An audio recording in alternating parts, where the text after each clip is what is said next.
at the end. Keep looking at me. Okay. Yeah, no, it's just you happen to be in my view. Uh-huh. Yeah, so we'll have to do that at the end. But other than that, and Claude's trying to get us broadcasting. So, all right, 7:45. Pathways. All right. Good evening. You guys really know how to fill a room. Yeah, I know. Yeah. Well, no, this is a good thing. Trust me. In a clear room too. Yeah. Yeah. Exactly. Yeah. We're probably better at that. Yeah. All right. This is actually pretty full. Yeah. Right, tonight I have a very enthusiastic and engaging presentation for you. Oh boy. There won't be any humor because Uh-oh. Well, that's no my good. family has advised me that despite what I may think, I am not funny. So it will just be engaging and enthusiastic. Is there a place where I can Oh, Yeah. this? gonna do some, yeah. So we're here to talk about the Pathways Committee funding request for town warrant. Thank you. You guys see it? Yes, you guys can see it too. Oh boy, you broke Yeah, it. this isn't that heavy, so. Okay, so before I go diving right in to talk about the warrant, I kind of followed the thread of what the discussion was last time when Deb was here. I got to see the footage of that. And wasn't it great watching it So I again? wanted to kind of just sort of respond to a couple of the things that were raised last time, and I thought it might be helpful to just clarify the vision and the scope of the Pathways Committee before we go into that. And I brought this visual aid so you can sort of get a sense of where this depicts where the existing pathways are now. So we have about 2 miles of pathways in Carlisle, and that was part of the Phase 1 project. So the vision of the Pathways Initiative really is to expand access by expanding these 4 main arteries that we already started the project. So the scope of that would actually really just be where you already see the pathways established. It would be kind of going out along key segments for about maybe 5 or 6 miles when you add up the different directions.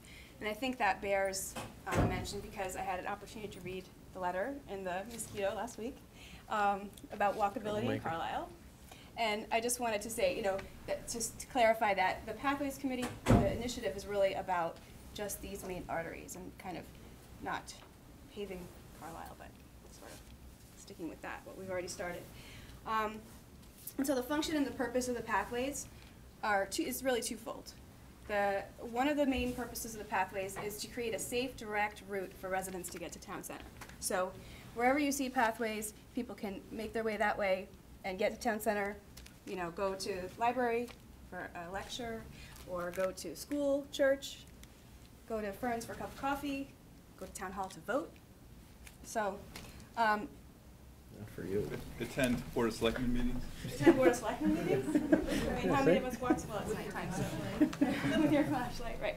So, so really, it's to create, so wherever you see, where the pathway expansion happens, the idea is that, you hit these neighborhoods and you can be funneling people in, via a safe route. It's flat, even surface, accessible, by multiple ages and abilities. And it's, now, thanks to the equipment that the town has purchased and the job that DPW is doing in maintaining it, it's almost year-round access, right? It's probably a good time for me to say that we really appreciate the work the DPW is doing this year, especially with all the snow we've had. But they've also done a great job in helping us to maintain the pathways.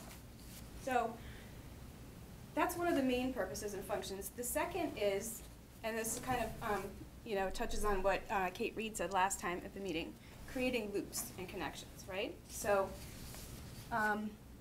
this is an old map, by the way. It was done by the Trails Committee and the Pathways Committee together, and it shows wherever we can create loops. Like for example, this one, which is what we're going to talk about a little bit later. There's the piece that's missing for this loop. That gets frequently used, actually. So wherever you extend the pathway, you then create greater access to the trail system and greater access to open space. You see that if, we're going to talk about this section, this would enhance access to Malcolm Meadows, Estabrook Woods, Davis Corridor, all of that.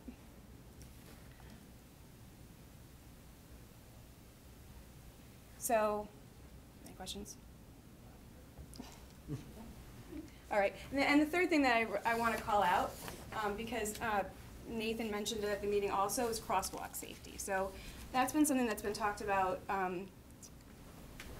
you know, ever since the forum, the public forum we had in December. It's a top priority for the town to address crosswalk safety.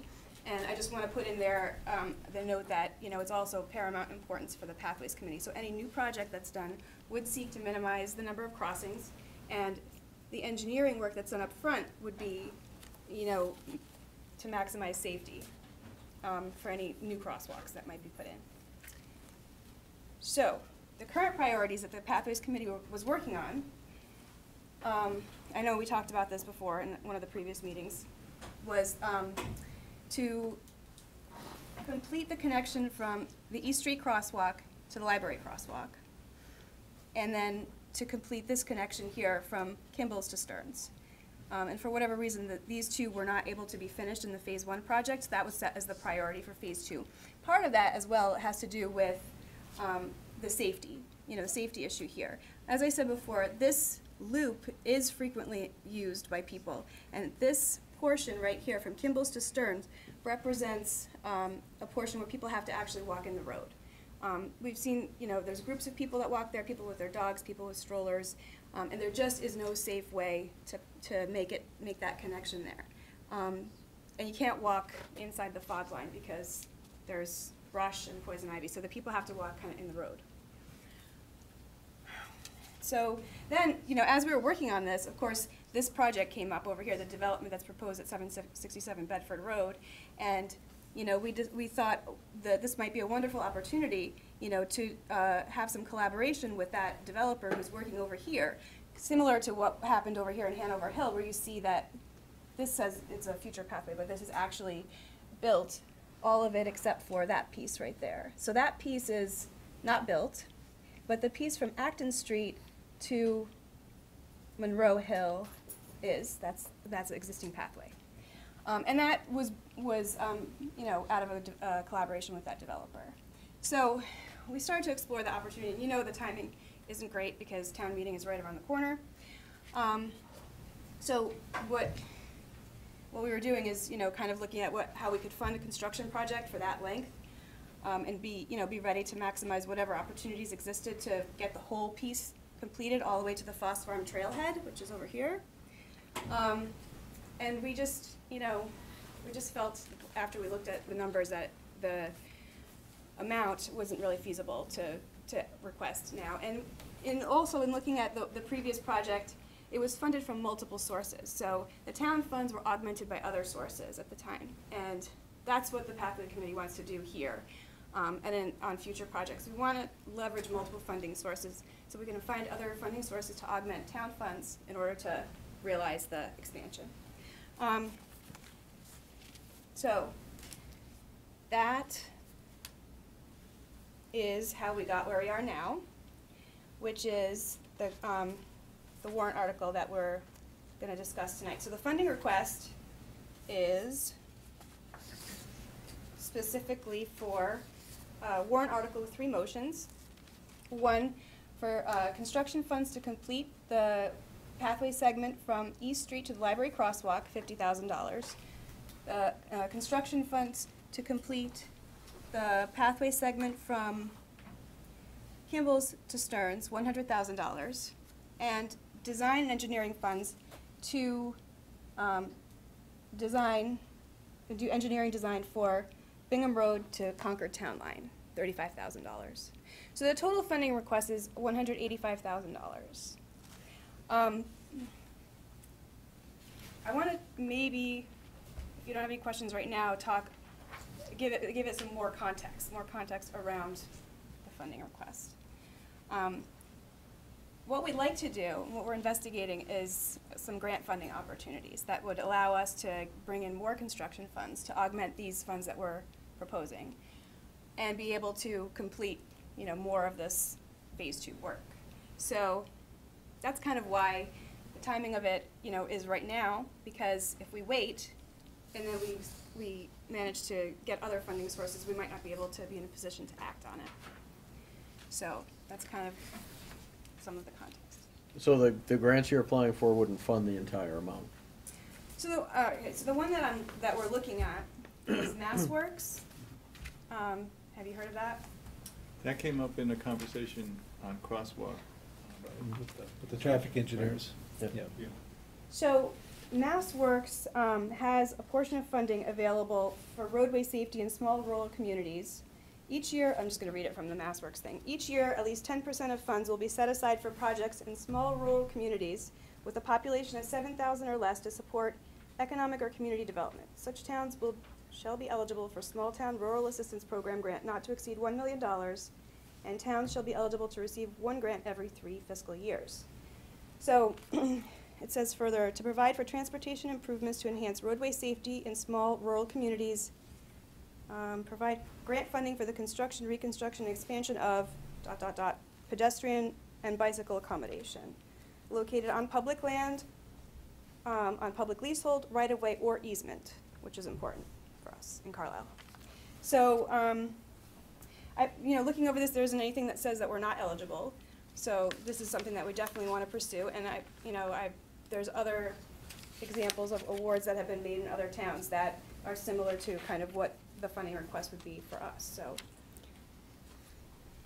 Is there a maximum on that grant? $1 million. That's $1 million. Yeah, I don't know that. So it says here, Oh, that's right, I read that. grant not to exceed $1 million, and town shall be eligible to receive one grant every 3. So you can only apply every 3 years, but it might take you, if you got a grant and you did some work, it might take you 3 years to be ready before you were going to do some more work or something. Yeah, that'd be a nice hit for us. So, this MassWorks though, so we just got that other, I know you're gonna talk about it later, but, we got the approved. For the complete the streets. For the complete streets. Study, Right. right, we were approved for $30,000 for that study. Right. And they said that they would include what we were thinking about for additional pathways. Right, and As a they part of mentioned that. MassWorks as well, because it's primarily a program for economic development, statewide, but there's a set aside for small rural communities, and sometimes the money kind of, goes unclaimed, so to speak, because a lot of small rural communities aren't geared to, move forward in that. So they thought it was a good fit, if that was a direction that the town wanted to pursue. Yeah. Yeah, and then And do you it's know? something they could look at. Yeah, or do you know when those grants are due? Just because, if we start the Smart Street thing, right, we have that firm come in, I forget what it was, what the name of the firm? TEC. TEC. Yeah. Yeah, if we have them come in, because then we get professional support. Mhm. I'm sure they've written these grants before, or grant proposals before. Right. It might make us a little more appealing, if we're not already It enough. really makes you more competitive Mm. if you're looking at complete streets. Mm. Also, if you're showing that you're putting some of the town's resources towards the project already. And then, the other thing that I think would lend to it is to say, that's part of the reason why this is in here, to say, we would be connecting 2 towns, and this, a town that we share a high school with too. So that's, I think, another point. Mm. But, for the Pathways Committee right now, the funding request is those 3 specific motions on the warrant article. And I think it puts us in a better position to be able to leverage other funding opportunities if they come through. And so that's kind of why we want to ask your approval to advance this to the town warrant now. All right, so we approved, so this number 1 here, the vote to expend the funds to complete the engineering work Yeah, for this Bedford Road. engineering work from here Right, to here. yeah, so what did we vote on the last time? Wasn't it that? That was what? you Okay, and that was how approved. much? And that came out of where?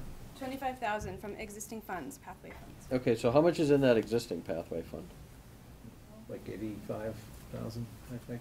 Yeah, something like I that. think it's less than that, but it's around that. So, if we had 25 out of that, say there's 55 remaining? Because wasn't that little piece on East Street originally supposed to be part of this? But Yeah, you we didn't got do a it 'cause quote for that, and it was really high, and we realized that it was probably because of the upfront setup costs, and we needed to bundle that into a larger project in order to make it cost effective. So, the other thing I should say about the estimates for these construction projects is there is no buffer. So I didn't calculate, normally I would calculate a 15% buffer for a project, a construction project, because if you come up against unknowns or something like that.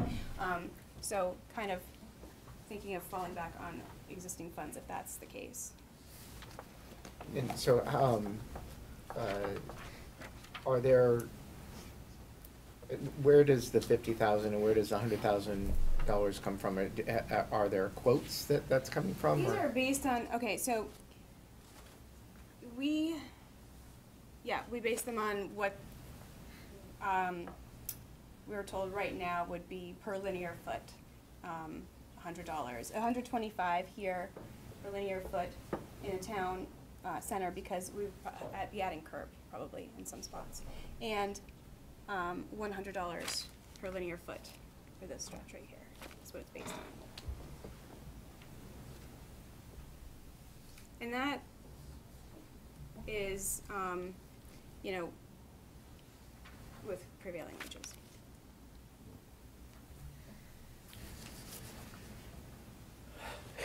I don't, you know, I'm one of these, if the funds are there, you know, I'd rather use the funds that we have to knock some of these down.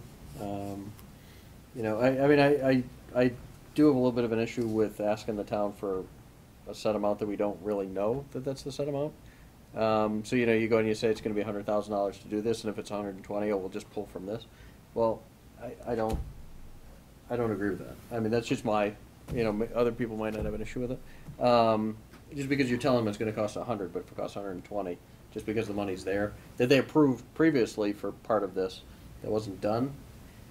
Yeah, I just, that doesn't sit well with me. Mm-hmm. You know, maybe this is my CPC background, but you know, if you say it's gonna cost X amount, you know, one of the things with CPC is that it costs X amount, and typically CPC funds are used last. Like CC at Play, for example, was $450,000, and you know, part of the agreement was that our $150,000 or you know, or whatever, or $450,000 that we put in would be used at the end of the project. You know, so yeah, so I'm a little uncomfortable with that, but So I hear what you're saying. I think I'm very optimistic right now about the different initiatives that are being discussed in town relative to this. The Complete Streets, the Mass Works program, the fact that, you know, the Pathways Committee, the Traffic Safety and Advisory Committee, the Master Plan Steering Committee are all in a position now to collaborate in order to realize some of this stuff going on. So, you know, when I say I'm optimistic, I would love to see, you know, us apply for that grant, get it, and be in a position to say, okay, well, we can do additional, we have funds, we can do additional engineering study, you know, so that we can maximize the, you know, the grant amount that we apply for. Which would, you know, if we waited for the next town meeting to ask for those, then, you know, so I'm sort of like trying to plan for a bigger picture, is what I'm saying. You know, we engineer, you know, another segment, and we're able to fold that into the grant application. Do you know about, so it's $35,000 to go, Engineer what is that, about a mile from Bingham Road to 1.7 miles. 1.7 miles? Yeah. And is that from a quote, or is that also an estimate based upon? That's based on the estimate that we got for this 1.1 mile. It's the same, Okay. it's extrapolation just from that. yeah, but that's the thing. I mean, but if there's even after the 25, if there's say another 50 or 55 remaining, that should cover that, even if it doesn't. And that's already approved and Yeah, I mean, spent, and you know. it seems to me, so I totally support extending our pathways. To me, it's kind of a timing thing. You know, if we're doing this study and getting into that grant program, I wonder if we should do that, you know, get that Right. study done, and we could use this 85,000 or the 50,000 or 55,000 that we have left to do additional engineering. Exactly. Therefore, we're showing the grant people that we are putting money into it, and we've already put a lot of money into Right. the pathways. and then go to town meeting next year for Right. whatever we don't get in a grant. Yeah. The thing that, that will put us out till 2020 to be doing any kind of work. in town. But is this, I mean, one of the, is this The really? summer of 2019, right? Right, yeah. If we went to town meeting, I just think it's gonna push it out another year. So, part of the idea here is if we're able to construct this segment here and address the safety issues now that are happening here, or that will happen this year, from the use that happens on this loop. And this development is going in, there's gonna be a pathway segment created here. It's gonna come to probably here. Then what you end up with is this small piece here that we're gonna try to, like I said, leverage grant funding, and also our committee has talked about doing some private fundraising.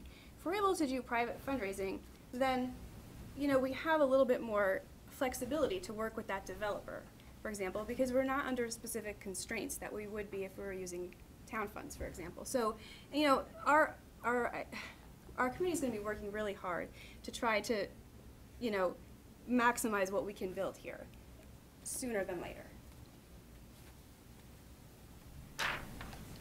Yeah, I'm kind of in the same Yeah. mindset that you are. I mean, 185,000 is a huge ask at literally March 20th. I mean, we're closing the warrant, or maybe that's next week, right? Closing the warrant, but it's going to be soon. There are funds available. We are getting into this process. And I mean, if we lose a year, I'd love to see it happen. I mean, I would be directly impacted if it goes by Brook Street, because I'm down there, and I would use them without a doubt. But, I think it's a big ask, kind of late in the game. There are funds available to do some of this. And ultimately, if we lose a year, we lose a year. I mean. What we're really asking is, for the Board of Selectmen to allow it to be advanced to the town warrant in order for the townspeople to vote on it at town meeting this year. Right, but it's $185,000 that the town is then responsible to fund, so I mean, depending on who you get showing up at town meeting, it's a huge ask. When we've, thoroughly vetted other things over the past few months, I mean, kind of throwing this on last minute is, Can I ask, Sure. Scott, what, do you have any ideas to what the impact is gonna be on the budget process or anything this late? Scott Fiola, Park Farm Road. We have to look at, so when we do the budget planning, the budget letter, and the budget presentation, we assume passage of all warrants. So we would have to take the project, we would have to identify what would need to be funded in fiscal 19. So is the source of funding, is this capital, is this all fiscal 19?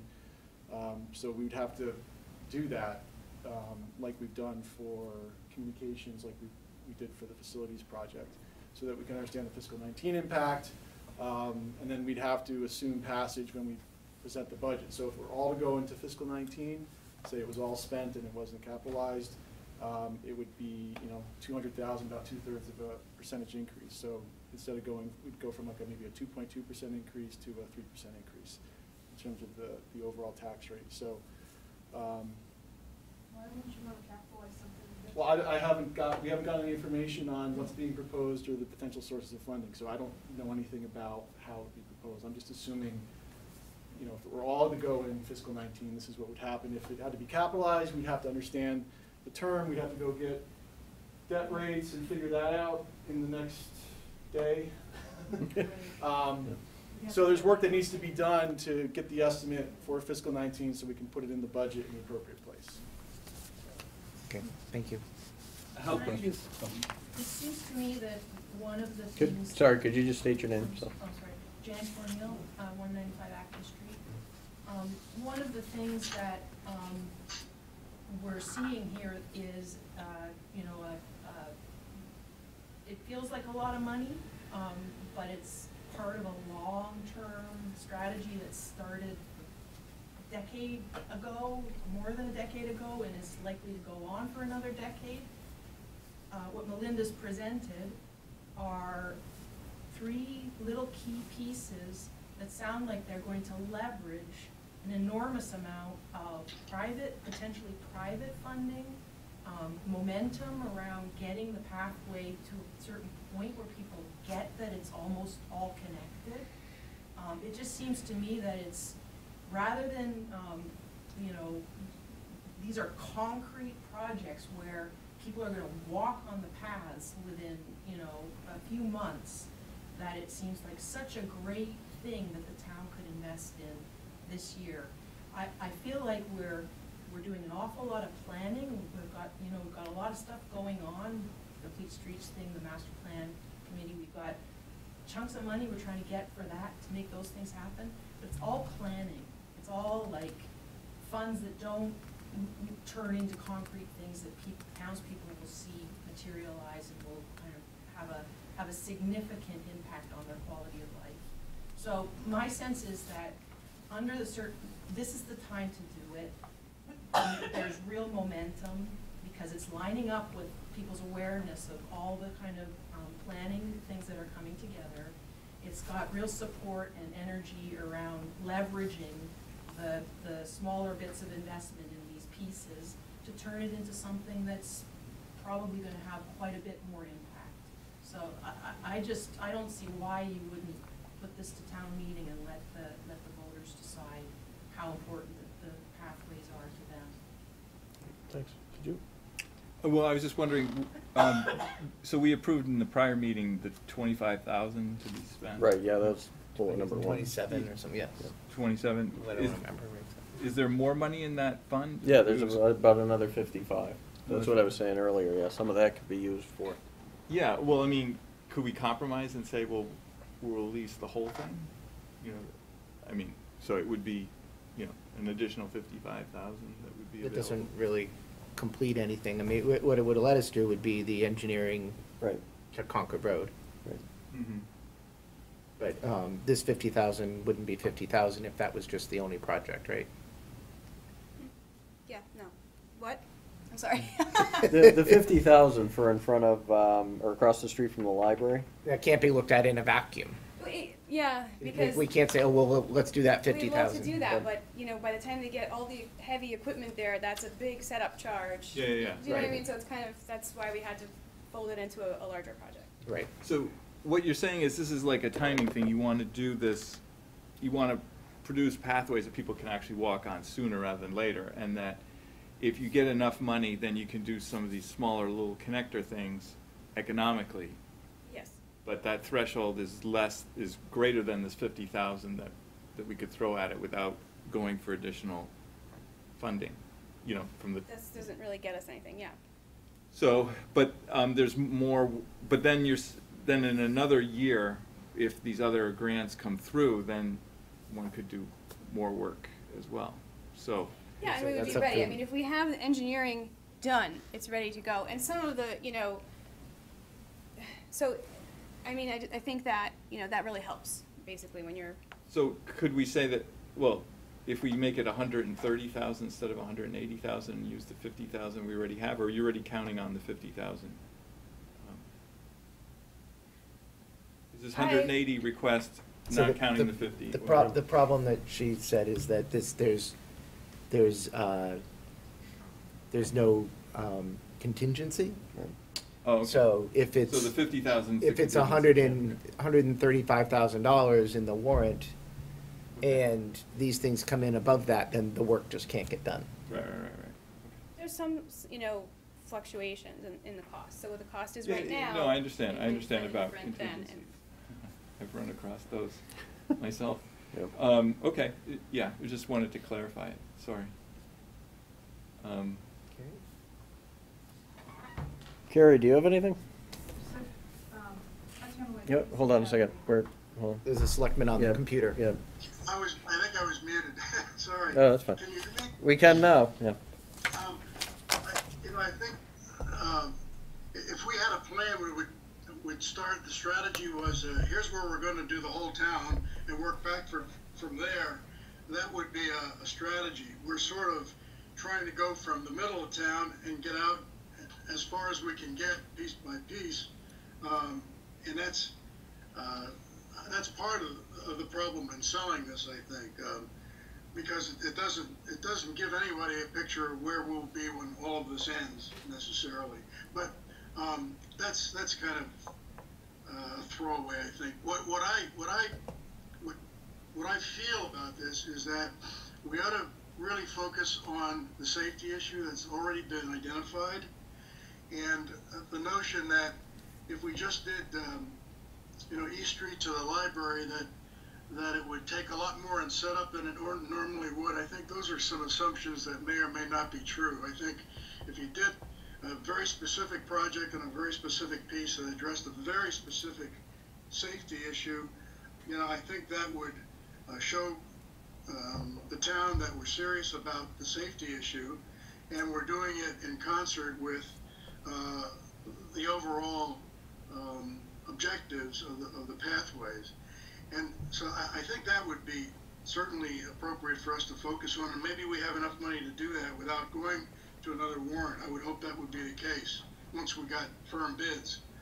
I think the Bedford Street property and Gainsborough's interest represents a real opportunity for us to get the town on board, and it's sort of the way most things happen. It's like, here's an opportunity that someone has brought to us that doesn't cost us, and we really can leverage this. Now let's figure out what we can do to leverage this opportunity and connect the dots between them. And I think you just get a lot more town support by taking that approach than saying, well, let's do this, and if and when Gainsborough, and if and when, MassWorks comes, there's a lot of ifs at this point. But I think the two things one thing we can hang our hat on is the safety issue between the library and East Street. The other thing is, from everything I can determine, Gainsborough's very serious about doing this.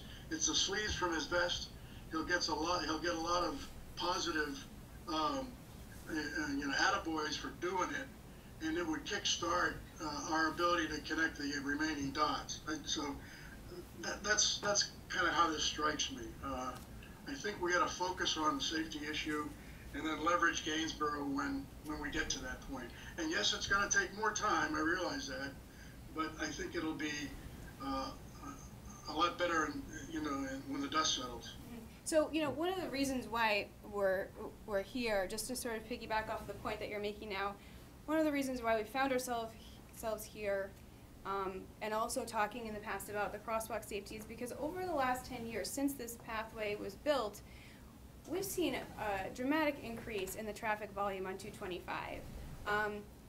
And so, when we were talking about the crosswalk that's already there and some of the accidents that happened, the nature of those accidents really suggests that speed is a factor and that the volume of traffic is a factor. And I think that's what you're going to see all along this stretch of 225. So now you've got pedestrians who are walking regularly this stretch. They come to Kimball's, they follow the pathway here, and they want to make this loop back to the school where they started. So that's happening. That's going to continue to happen. And with this increase in the volume of traffic that we're seeing on 225, it just makes it would just make it so much safer if we had a pathway, a safe place for people to walk there. And that's kind of one of the reasons why this has become a priority. And not just because it connects so many other open spaces too, but that is really a paramount concern. Yeah, sure, go ahead. I didn't know you were raising your hand. I thought you were going to start talking. No, that's fine. Well, so it just occurred to me, based on what you said and what particularly what Carrie was saying, is that if there seems to be a very strong motivation in town to fix the crosswalk in the center, right? And we have this TEC grant and blah, blah, blah.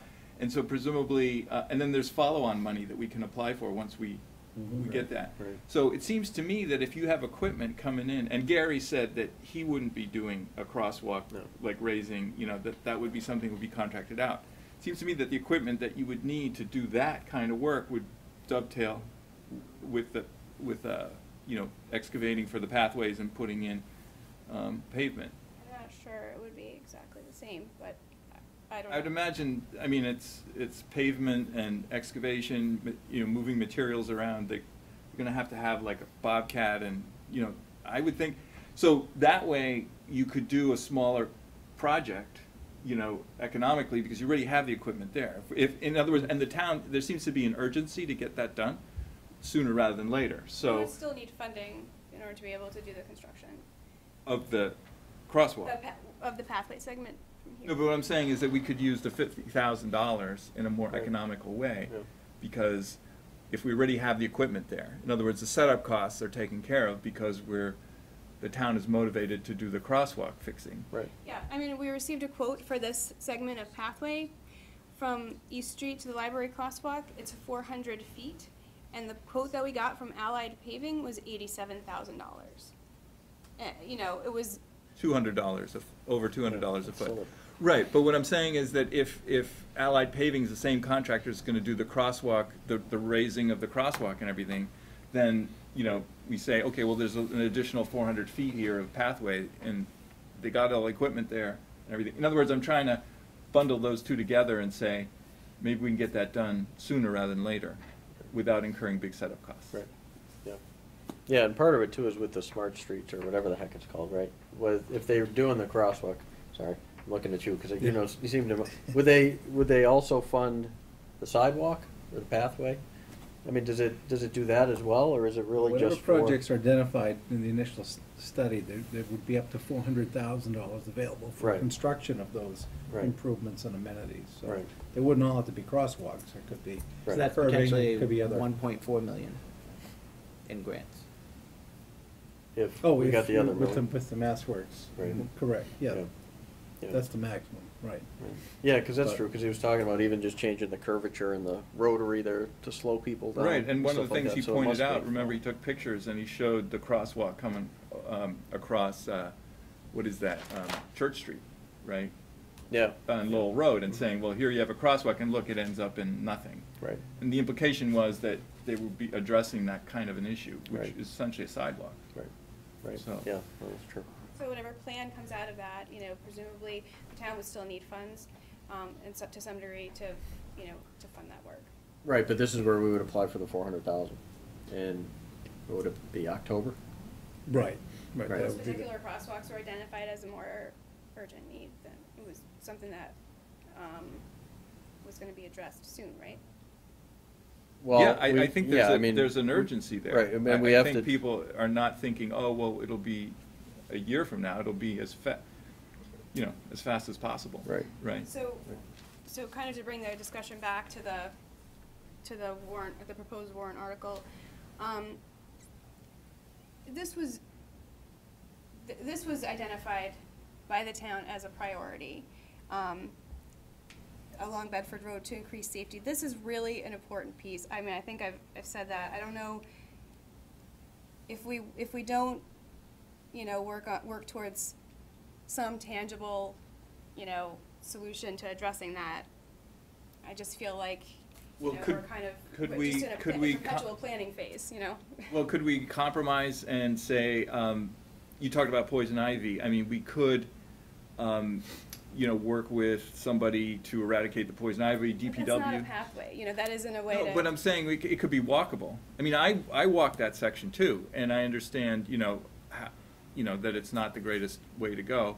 But I mean, as a temporary measure, I'm not saying, if we want to do something right away, when the snow gets out of the way, Gary could come by and, mow it down maybe, and then do some, whatever, herbicide or whatever to get rid of the poison ivy and create at least a space where you could walk, maybe move a little bit of dirt around so that it's put in some gravel or We could something. excavate and we could put the asphalt in. Yeah. Well, that's a little more expensive. I'm looking to try to do something less expensive rather than more expensive. I mean, temporarily, some of that work might make it easier down the line or cheaper, it wouldn't necessarily be completely wasted effort, but it Right. could be something that, after Gary's cleared all the trees out of town and all the snow and, So, that let me kind of ask thing. this. When is the right time to do this?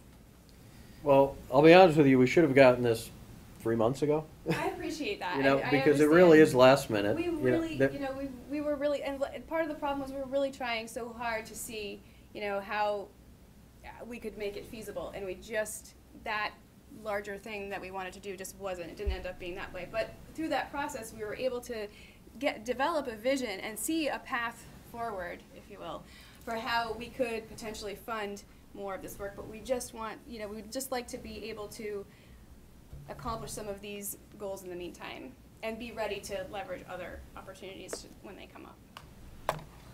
Yeah, I mean, I feel that the best way to approach this is to go with the grant money that we're gonna have. We do the engineering study. We identify some of these things. The safety study. Safety study. Right, we apply for some of these other things. I mean, I don't, that stretch on Bedford Road, I agree. I mean, I hate seeing people walking there. But, they've been doing it for however long, and it doesn't mean that, another year doesn't mean anything, but, I mean, ultimately, it's a big ask to the town. It's very late in the game. We've refused hundreds of thousands of dollars of other stuff, and I just, there is still money in there to do some of these things, and I think we should focus on that. I like your idea of being able to leverage it when we do the crosswalk. And ultimately, if the later grant doesn't come in time, and we feel there's an urgency to do something, then maybe have a special town meeting. I mean, there are other ways to kind of, once you have a plan in place to get funds, it's not ideal to have another town meeting, but it could be done. I don't know what the turnaround time is on that October grant, but the TEC folks seem to move pretty quick. So was there? We have a warrant for that too, though, right? Yeah. No, we took it Oh, off. we got rid of it. No, we took, yeah. Right. Oh, We took because that that's, off I the was just warrant. gonna ask, well, what if we use that warrant, and have a, Why did we get rid of it? because we got knew the we grant. got the grant. Yeah. Yeah, it was Oh, only that in was, there that in was case- just for the study. Right, it was only in The, there in case. the we concern did. was, again, an urgency issue, right? We wanna make sure this crosswalk thing got done sooner rather than later. Right. And so we said, okay, well, if we don't get the grant, we'll have the money there, so we'll fund it ourselves. Right. And then the money came through in advance, or sooner than we expected. So you mean to say that we applied for the grant and we got it, For Yeah, the yeah, safety we've- study. We've got, For the yeah. study. which is in the amount of, $30,000. 30,000. and so but we had, the cost of that process was $25,000, right? For the process of engaging TEC to help us apply for that. No, No. No. It's gonna cost us nothing. right. It's a net zero. And how do they get paid? Through the grant. From that Grant. 30,000, Yeah. yeah. Okay, That's what so the it's a grant net is. Is it a Right. net So five they have, then? they have a, No, because there's a step up, right? There's a 25 and a 30 option, right? Yeah. yeah, No, I there think was it's- another option that expanded it more. Right. And so we said, well, let's do the expanded one. Right, And they had a vested interest in helping us for free, because then, right. of course, then we can do the project. Jan Cornell again, 195 Acton Street. The thing that is, I don't quite get is that this is like a long-term, multi-year process of pedestrianizing,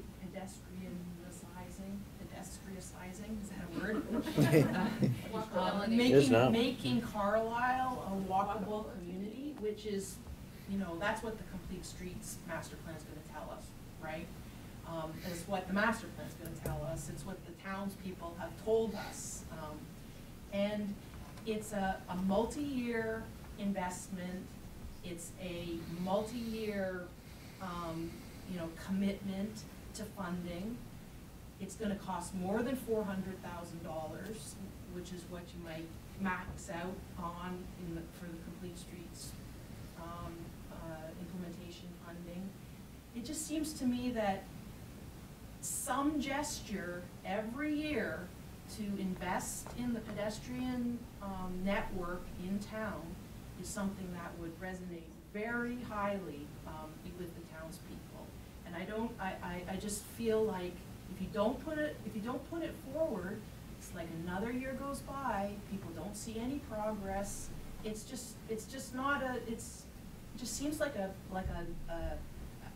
multi-year commitment that the select board, the town should have to invest in pedestrian infrastructure. And it's gonna cost well more than any of these things that are popping up, because it's just, there's a lot of work to do. So having a committee that's actively looking to leverage the public funding and have it and giving them the means and the tools to make the investments they can make, so that in the longer term they can tap into those other funds when developers come along, when the private investment, private fundraising is done. Anyway, just my 5 cents worth. Thanks. Yeah, I mean, I think that We're gonna get what more on Selectmen, what I'm struggling with in terms of it's the finances of the town, Right. and the we just had an audit report where we're is it $2 million more in the hole than we were last year, because we're not funding the obligations that the town has to its employees in terms of their health benefits when they retire. We're actually behind on, so we're running a deficit essentially in town, a large one. And so if we have any extra money, in some sense, I feel we're morally obligated to put it to the employees of this town who we promised, who are working for us, not at exorbitant wages. They're not, to say, well, we're going to pay for your retirement and your health benefits, and we're not putting aside the money. So it's kind of like it's an empty promise, and so we have to catch up. And that means spending hundreds of thousands of dollars more per year than we're spending to be able to catch up.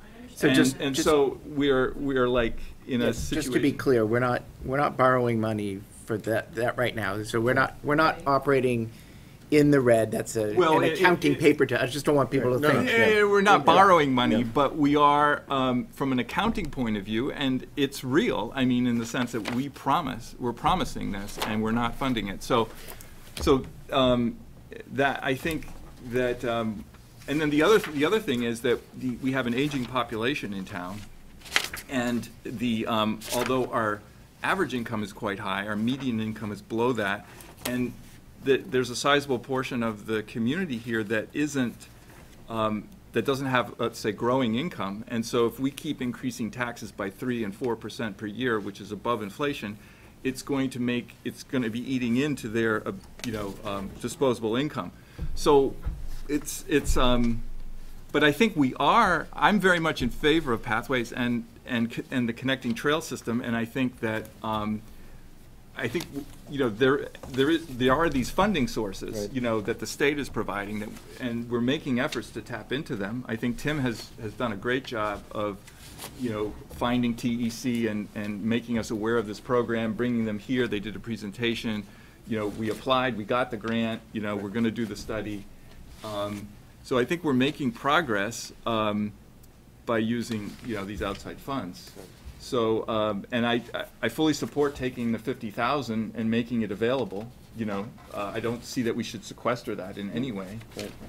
So I don't know if we need a vote to do that of the board the way we voted the $25,000. Hasn't brought a specific recommendation Yeah. right now. So. Yeah, There's so nothing to right, spend it ultimately, on. right. Yeah, but so and hopefully this $30,000 will then get us in line for a $400,000 grant. Maybe we can get the crosswalks fixed, which are definitely a big priority, and maybe we can do some more crosswalks. Maybe even using some of those $400,000 for the center of town, and then maybe with the equipment there, the $50,000 could be used to do the stretch from Kimball's over to Stearns.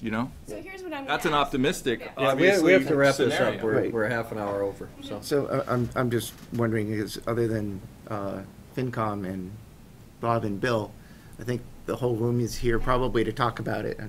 I'd like to just hear. Yeah. Yeah, I tried. Oh, sorry, you were hiding. I guess not. Go ahead. Tatiana White, 36 Aberdeen. So, with all due respect, there's expenses and there are investments, okay? And the pension obligations are clearly expenses that we have to deal with. But we all have investments that we have to make. And I think we all agree that walkable town is a worthwhile investment that we need to make. And one of the things that Melinda, I think, had pointed out is, as far as being able to qualify for more funds, if we show that we're actually putting some investments into this, we are going to be in a better position to qualify for more money, especially if it's methodical every year, you know, which have added, and we could create a very interesting story to qualify for that type of investment. So I would recommend that we look at the money that we are requesting into two buckets. One is the safety bucket, you know, the making roads safer, and the other one is the investment bucket, which is the looking, you know, funding the engineering work as a longer term thing, maybe breaking it into two. And then in line with expenses, there's also a risk involved, and I don't know what kind of liability the town would face if we have a couple of fatalities occur. So that's something else with respect to expenses that we should consider. Thank you. So what I had really hoped to do tonight was to increase your confidence about, you know, in the intervening weeks between now, when you were hopefully going to advance this to the town warrant, that we would be, you know, working to show that there is support in the town. And, you know, I wanted to raise your confidence tonight in the overall, you know, importance of this work as an investment, but also for improving safety, and also knowing that, you know, there is town support, and we would be working between now and then to, you know, to kind of facilitate support for this. Thank you. All right, so we're 35 minutes over. That's okay. Yeah. Well, I know, but, all right, so is there anybody else in the audience that has anything? Scott, you want to fight? No. What? Do you want to chime in? I just saw your head. I mean, I feel over my heart for the only thing I'll say, I don't want to speak to the merits of the project because I'm not familiar with it, but we talk about priorities, and from a budget standpoint, as a town, we need to understand what our priorities are. Last year we voted for a new communication system, which we're going to start paying down this year. This year we're going to be looking at facility study, which would be a large warrant ask as well. Pathways, that's another thing to consider. You know, I think as a town we need to figure out, you know, we talked about senior center, and that was brought last year and failed, and now they're going to do a grant funding thing. But as a town, we can't do everything at once, as much as we'd like to, and we need to identify which are the most important things to invest in a given year. We can't do them all. We can't do pathways and all the buildings and start paying down the communication system. So we have to look at everything has merits on its own, but the challenge is balancing the different items. And a lot of this year has been spent talking about facilities and some of the other things. I think the challenge here is it's coming in so late. How do you balance that with the things that we've been discussing for multiple months? Right. And that to me is the challenge. Great. Yeah, great. Thank you. All right, so when does the warrant actually close? Well, Tonight? I think we were hoping to do it tonight. Yeah. But realistically, there are some budget numbers that are still kind of in flux, and we're probably going to finalize those numbers early next week. But for tonight, I had hoped the board would take a vote on which articles would be included in the warrant. Mm. We can always flesh out some of the details and the language and some of the numbers, but to kind of, agree on the universe of what's going to be on the warrant and what isn't tonight, I would just say we need to know the amount, because we need to do the work. We'll contact the bond council to understand what the fiscal impact of the warrant we're on is, and to finalize our number, we need to do that work hopefully in the next couple of days. Yeah. If the intention is to borrow, I need to call bond council tomorrow. Right. Yeah. Yeah, because we would have to bond us, right? We wouldn't. Yeah. We don't have that cash kicking around. Or raise the taxes again. All right. So does the board want to vote on this in terms of whether or not you think it should be a warrant article? Or do we want to? If it's going to be, the warrant article doesn't specify whether it's a bond or not, or does it? No. Mm-mm. No, but we'd have to specify an amount, and I mean ultimately. Source of funding, like is it debt, is it excluded debt? Right. So that is warrant stuff, though. Yeah, but they decide that. Right, they decide. They decide that. Oh, finance committee? Yeah. Yeah, we just tell them to find the money. Oh, I see. We have the easy job. Yeah, they have the difficult We job. say we're spending it, and they figured out how. You do it in the appropriate way, so I don't know, Carrie, do you want to briefly describe the process? You would call the bond? I would call bond counsel and we discuss the project. They're gonna want a lot of details. I don't know what right now, and then we have to determine what the useful life is, how long we could borrow for. And then there'll be a lot of data that they'll be asking for. So, do you have a lot of data already, or is it? We know what's involved in the construction project, we've already done it here, Do you have so. bids? Do you have bids? Do you have actual? Physical quotes? Mm-hmm. I don't. I mean, we have the quote from this one, which was, very high, but, I mean, it doesn't take, we can get the quotes. Yeah, but I have to contact them right away to get, Right. it's a process for them to go through too. I don't know. So you, Those for the engineering work? Yes, So some of the quotes. well, you we do. have, not for this one, no, but this one I can get very quickly We too. can't borrow for engineering work. Yeah. right, but you need the quotes you were saying tomorrow? I would need it very Yeah. quickly, yes. But we can't borrow for engineering. Right, I understand that. It would be construction. It's not allowable under the law. Yeah, yeah, I mean, it's just too late in the game. I mean, because even if we put a number in, if it's not right, and then you can't finish the project, and like I said earlier, I mean, that's kind of a pet peeve of mine is when, they put in X amount of dollars for a project, and then you can't get it done. And then you gotta go back to the town and ask for more for the same project that they thought they were spending a specific amount on. I wish this had all been before us 3 months ago, and we could have weighed it against everything else. I take Claude's point kind of to the next level, and even Scott's point is that, we would like to fund all this stuff, but we do not have an infinite supply of cash in this town. Our budget is tight. It sucks, actually. And really, the only revenue source is to increase taxes, and, even though all these projects are worthy, there are a fair number of residents, as Claude said, that come to us every year and say, we cannot pay the taxes. And we just try to keep everything in check and, spend what we can, what we need to. I mean, there's 400 and some odd thousand in facilities because stuff hasn't been maintained properly over the past 10 years. And it's because we've been And doing that's things a fraction like, of what right, was it's a fraction of recommended. what's recommended. And it's because we've been doing things like, schools and communication and pathways and, we just kind of have to pick and choose. And I think, hopefully we're on the right path. We can get some outside funding. We can get some grants. We can hopefully get something out of the 400,000. Maybe we could get something towards that $1 million. And if we have to wait a year, I think we wait a year and just, and if we can't, ultimately, if we can't get those grants, we don't get those grants and you figure out another way to fund it. But, if opportunity is there, then I think waiting a year isn't a huge ask, So. Yeah, I'd like to do the safety study first. Right. And with this all in mind. Right. But, I'm struggling with the same thing of just the timing of it all, when we may be able to get some of it paid for via grants. Right. And we are putting money towards it. Right. So, I don't think anyone ought to leave this room thinking that the selectmen don't support expanding the pathway system. I think we're all on the same wavelength here, and it's, as everyone has said, it's a matter of timing and priorities, but don't go away thinking that, oh geez, they just have every excuse in the book except spending money for this right now. All right, I mean, so, that's not the case. okay, We're so all- I'm gonna ask you we're for. on the Yeah, same could- team, and I think you have to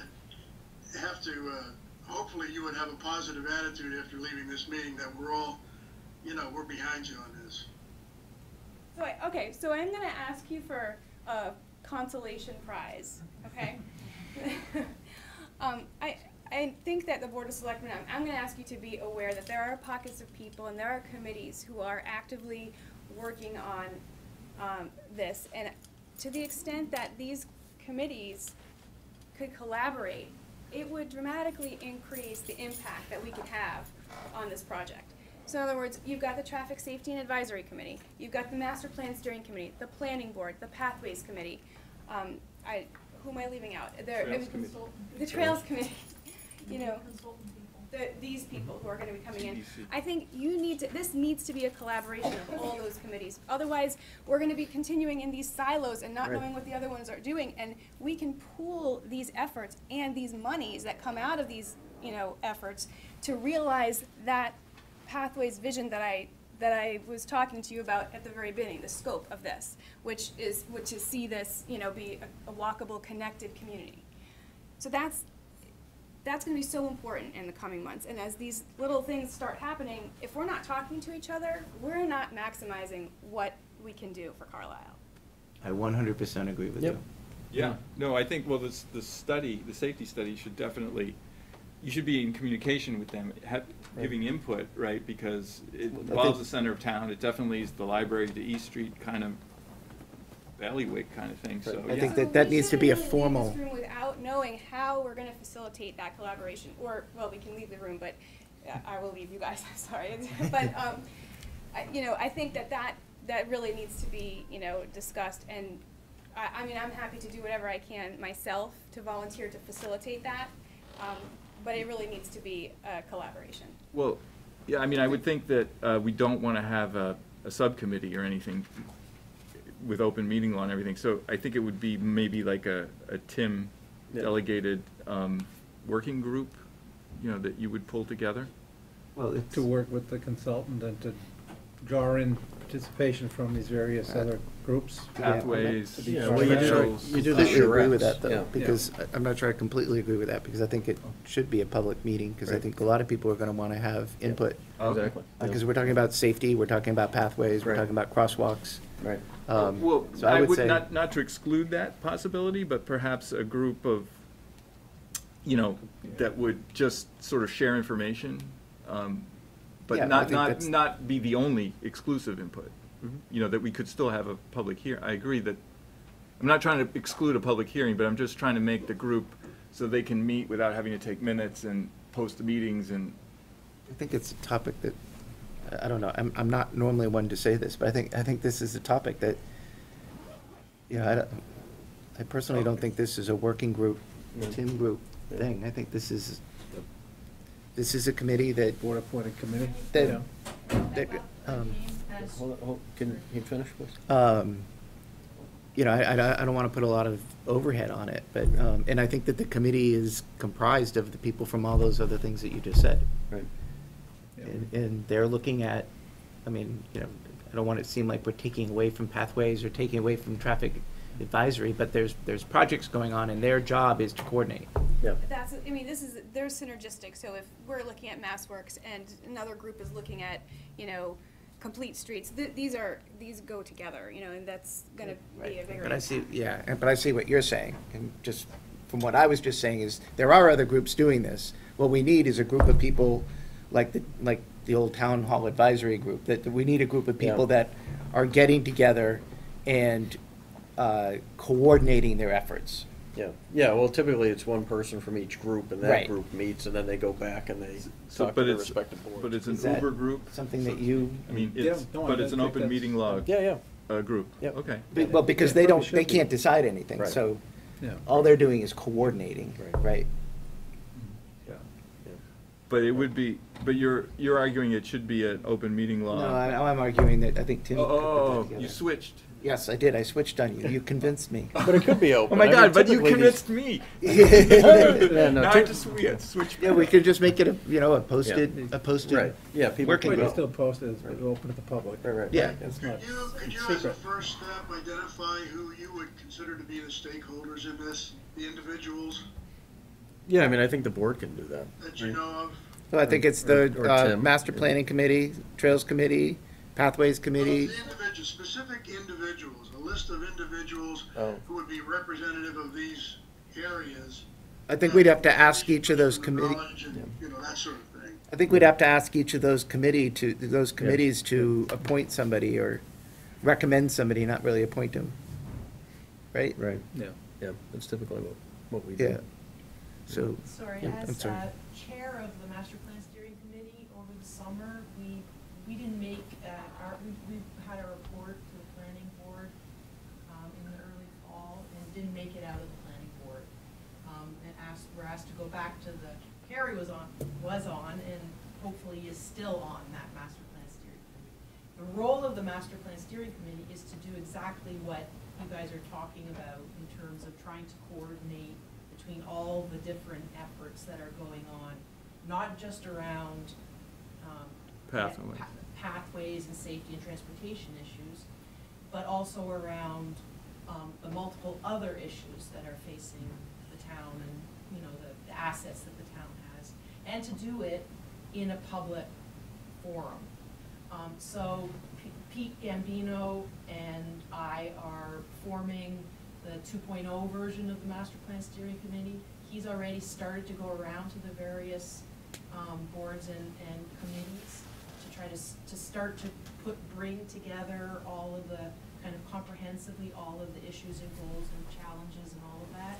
So it would be great if you want to have some kind of working group to sort of address specific issues, but the role of the master plan committee really is to play that role of bringing together the pieces of all the things that are going on, and have a public process that allows us to prioritize as a town and make the lists that you're looking for in terms of a 5-10 year horizon.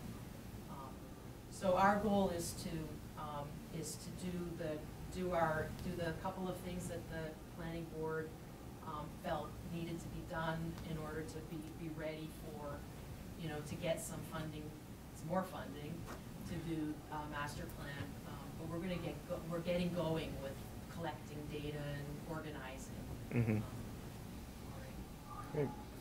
Sure. My name is Tom Smith at Stern Street. All due respect, I think you're making this a lot too complicated. I think it ought to be the individual committee, the person on the culinary committee, that committee or that individual's responsibility to drive this thing forward. And that person, that committee determines that we need 3 or 4 other support groups or people who have the skills from different committees to be involved in this whole thing. I think it's the responsibility of that committee that initiates this project to go out and get those resources, be they internal to the committee or internal to the rest of the town, external to other committees within the town. We can do that, I think, without violating the open meeting law. If somebody said, you're not making decisions, you can meet with people.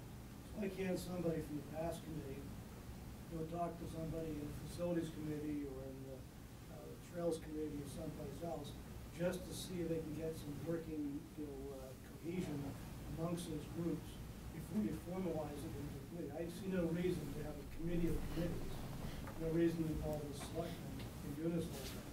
And if some committee has an initiative that's worthwhile, they should take it and run with it and drive it forward to success and make it simple. Also, won't get done. Wait for somebody else to do it. Well, see, but yeah, so no, but that's kind of the point. Whereas if Tim, asks, or if the Board of Selectmen asks, somebody from each of these committees to join Tim's subgroup or a subgroup of this, because if you do ask a specific committee and person to run with it, typically it doesn't get done. So that's why if it's more directed from that person, that committee who's initiating it, doesn't have the drive or the person who wants to make it happen. It ain't worth doing. Right. It's not worth doing. Right. No, I agree. So I would just say that, so much of this is about safety. Yeah. Tim, you are on the safety, Right. traffic safety advisory committee. Right. Get somebody from each of the other groups. Yeah. Yeah. Because this is happening now. And so we want to make sure that there's somebody involved in the traffic studies, somebody involved in, because you're the one that, that's working with the organization, the state organization that would be potentially giving us grant money. But we want to do it really, really fast. Yeah, I mean, it might be simple in some senses, having a few email addresses that, you could send out a little blurb every week or something telling people, oh, we're going to be meeting with TEC on such and such a date, and, Right. just so people know I think that you could be on that email list, I think it's more formal than that. Presumably the Traffic Advisory Safety Committee is going to be meeting to kind of go Work through, with to the meet with the consultant. consultant Yeah. and everything. Let's make sure Right. that Pathways is at the desk, at the table. Let's make sure that Trails is at the table. Right. Mm-hmm. And maybe this Got it. planning steering committee, the master plan Which steering. is Right. the overall, you know, Yeah. prioritization for what the town. Right, 'cause Yeah. this is starting now, so, Right. you know, Yeah. we just need to make sure that we have all the right people in the room. Right. So with all due respect, the reason we're not doing this now is because there wasn't a long-term plan. And we all agree this isn't gonna happen in 1 year. So this is gonna be a long-term, 3 to 5 year capital plan that could be, you know, budgeted for, et cetera, et cetera, et cetera. It doesn't sound like it's a short-term committee like the Trail Committee that first created, or the Pathway Committee, or whatever committee we have. It does really sound like what Jan is talking about, the master plan for the town, that's a long-term process that goes on for the next 10 to 15 years and gets adjusted. Mhm. So that we don't get blindsided next time saying, oh, why didn't you come 3 months earlier? I don't think it's really blindsiding. I mean, people know the budget process, so I think that's kind of a cheap shot. But I mean, I think ultimately that this is gonna be an ongoing thing. I mean, that's why we have a Pathways Committee, that's why we have a Traffic Safety Advisory Committee. I mean, these are long-term, committees, you know, and basically what happens, people cycle in, people cycle out, you know, I mean, so it's not gonna be the same people on it for 15 years, God willing. We'll get off some of the committees we're on. But I mean, ultimately, yeah, I think it's gonna be, you know, until the last pathway is paved, you know, I mean, ultimately, there's gonna have to be a Pathways Committee, you know, until there isn't a need anymore, Mhm. like anything else. Does the communication system fall into the Pathway Committee? I'm talking about really a capital plan for the town that's a, you know, 5 to 10 year plan, 3 to 5, whatever the planning cycle is, that looks at the capital investment the town is making across all assets. I mean, if the town chooses to do that, you know, and public safety is a little more of a priority. Yeah, I mean, a communication system, you can't do it over 15 years, you know, because by the time you're done doing it, it's out of date, you know, I mean. No, but you there have is- capital investments that there is a roll capital over. plan. You make Yeah, some 1 year, right. others. Scott and Right. Josh could speak to that. Right, yeah, and do you wanna speak to the capital plans, or Josh, or, I mean, no, I mean, right. Which hat on? Right, well, exactly, I mean, so that's the thing, I mean, there is a long-term plan, you know, and, I don't know, if you guys can speak to it better than we can, but, With respect to facilities, would you like to? facility, really any, yeah, long-term We're caps, just yeah. move into the, Yeah, we could, Budget why discussion. don't you move up here, it might make things a little, the transition a little easier.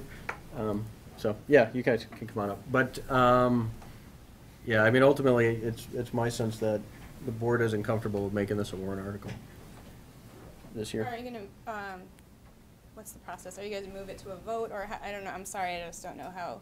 My expectation was kind of that it would be moved to a vote, but I don't know if it's, We can vote on it, so, but. Do we vote on the whole warrant thing, or do we vote on individual?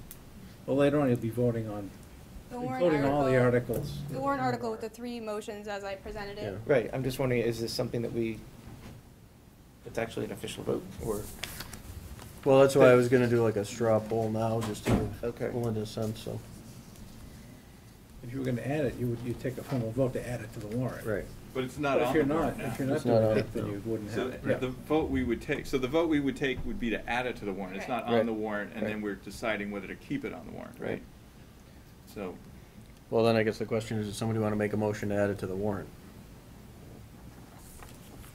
Yeah, if we wanted, vote for it, I mean, Well, if we wanna vote one way or the other. Yeah, but we don't have to vote against it, cause it's not on it, right? So we just don't make the motion to add it, correct? Right, no, it wouldn't, Right. that's not on the Alright. warrant. which Yeah. has the That same seems- result as moving it and voting against it. Or moving it and voting again, I mean, we could do that too, if That's if okay. people would prefer. I'm just wondering, you know, I mean, process-wise. Yeah, I mean, ultimately, I don't think we have to vote on it because we haven't. Yeah, I guess I just want to reiterate what Carrie said is, you know, like I said at the very, very beginning of this, really, really supportive of extending the pathways. To me, it really is just the timing thing. Going for the grants, going for, getting an overall engineering study, knowing where we're going, and then I think somebody said, it's putting money in year to year. Let's let's block it off in reasonable chunks and let's just make sure that we're getting it done. Well, what you But mentioned go- is gonna go be the whole on the town. future, will be on a future visit from the Pathways Committee to have an ongoing sort of, funding source. Yeah. Yeah, and I think if we do the safety study, we kind of get an idea as to like how much grant money we're getting, then I think it's so much easier to go to the town and say, okay, it's gonna cost $2 million and we're gonna break it up into this amount, and then the town is just kind of used to it. It's kind of Right. like, oh yeah, that's the thing we do every year. Right, exactly. With long-term cash. The other thing is that we have debt that is coming off of the books, right, with the school project. We've already tapering spent off. that. Yeah, that's already gone, yeah. Well, yeah, right, but eventually, well. So, the communications not all- tower, It's already gone, Claude. Right. It's, Right, yeah. So, yeah, well, that's another reason. right, but yeah, Okay. long-term plan. so. All right, so I want to thank you guys very much for your time tonight and for everybody that came out tonight to talk about this. This really was a very engaging Yeah. discussion. wasn't it? Great. Thank you All very right, much. Thanks, thank Melinda. you. Thanks. And we'll be back. Good, Okay. good, I that's know what we that wanna Selectmen hear. will be in touch with us, right? So Yeah. Pathways Committee. Yep. Well, then there's some overlap too, because Deb's on the Pathways Committee, right? Yeah. Yes. And she's on TSAC, right? Yeah. So, yeah, So- yeah. So some of it may be addressed as part of the crosswalk, is that kind of where we left it? Or is it? Well, I think- None of it is getting addressed? No, some of it may. I mean, at least that, we don't know exactly what the study will come out with. I mean, obviously, that piece across from the library is an issue. That's obviously gonna get identified, because it's gonna tie into that crosswalk. And then, the idea is So that, that piece will get addressed, or we're not sure about that either. I'm sure it will. Yeah, I mean, I can't say Most 100%, likely but it's yeah, not. it's very likely. They already identified it. Right, yeah, the folks that came in that did the presentation, yeah, because it's clearly an issue. And then hopefully, yeah, and hopefully we'll get that 400,000 to help address them, yeah. I think progress is gonna be made. Right, We're right. moving in the right direction. Right. Yeah, part of it is because it's been kind of hodgepodge for years, and I think that's, as people get more organized, and we, have kind of a vision going forward, we can put in for grants, we can put in for funds, from other sources, and, because we saw it even last year with the community center. They came for and asked for $20,000, and Tom said no. They found a grant, it's like sometimes you just have to look a little harder. It's easy to come to town meeting and ask for money, and, it's more work to get grants, but, hopefully we can do some of this other ways. But also, too, you get professional help to help you write the grants and all of that. That's all gonna be part of this TEC thing, so. Well, in regard to facilities, it started with a study and then it Right. turned into a committee that broke down the study and prioritized and put it in a timeline. Right. I think pathways that I'm not familiar with, it sounds like could benefit from a similar, that's Right. the plan, Right. break it down, prioritize, Right. and we can move forward. So Yeah, exactly. Nathan made a point that the debt that was tapering off was already spent. Well, So. Pretty much. yeah. we have a couple $100,000 coming off the books next year. But is that going to accelerate, or is that it? There's one think big you need to dip and formally then a transition slow. Oh, a slow taper. It's not 200 every year for the Okay. next. Formally transitions to And this. so, To the coordination meeting. It's tapering at what, like Yeah. 50,000 a year or something? Or? I don't have the debt schedule in front of me. All right, so we're gonna move on to the Yes. coordination meeting. Well, this is part of It is, this is part of it. Yeah, Just- we- We just we're- want to be we're an hour coordinated behind. in our coordination meeting. Oh, okay. For the guy who always says he wants to be out of No, here by I know, 9:30, yeah, I'm just saying. All right. Yeah, you're out of luck tonight, yeah. We have an executive session later. How exciting. You want? You're welcome. Got this twice. Oh, it's just a one page. So do you want me to start, do you want me to? Jump in. So, Yep. just to give you an update, we had our working session, seems like 2 years ago, but I think it was a little less than 2 weeks ago and 3 storms ago. We've since met once. We did not meet this week. We moved our meeting to tomorrow night. which was, would be great. So you're the cause. For a couple of reasons. One, the Personnel Board was to have met on Monday, and there are a number of topics that requests that we had discussed in our working meeting that had been put in the budget, and we were waiting for the Personnel Board's recommendation. They will not be meeting, they canceled their meeting, so we will not have that input, and we need to make some decisions lacking that input. The second big meeting, well, there's two more, is the Regional School Committee is meeting tonight to discuss both the high school budget and the warrant article, I believe. And so Melissa had sent me a note, and essentially I know the gap has narrowed between them and Concord, and hopefully they can bridge the gap tonight. But in any event, we'll know tonight if there's going to be one budget going forward or the potential of the warrant plus an amendment. So that's an important piece of information that we'll get an update tonight. And I know Long-Term Caps is meeting on Thursday to finalize their recommendations. In addition, I know we lost some time with Town Hall. We've made a number of updates to the budget that I'll quickly walk through. Nothing out of what we had discussed, but I want to summarize what those were. One, Carrie and Priscilla added the 2% COLA into the various department budgets. And I should add, this is hot off the press. FinCom has yet to see this budget. We'll be reviewing it in our next meeting. And I quickly went through with Carrie, and there are still some numbers that need to be refined, and we will refine them and finalize a recommendation. But the numbers now include the cost of living adjustments. Quickly going down the list, the other substantive changes include in the general expense and town hall, funding is requested from the facilities committee for the operational budget to support the facility manager. In the treasurer's budget is additional funds for assistant treasurer position. Again, both of those, we're doing our best to have estimates. Again, we don't have a final recommendation or grading from the personnel board, but we're working off the estimates that Carrie provided and the numbers that Josh provided. We added the $3,500 for the energy task force under general government. That is the funds associated with the SRECs, just to give them some working money to pursue opportunities. And again, that was something that was requested and discussed.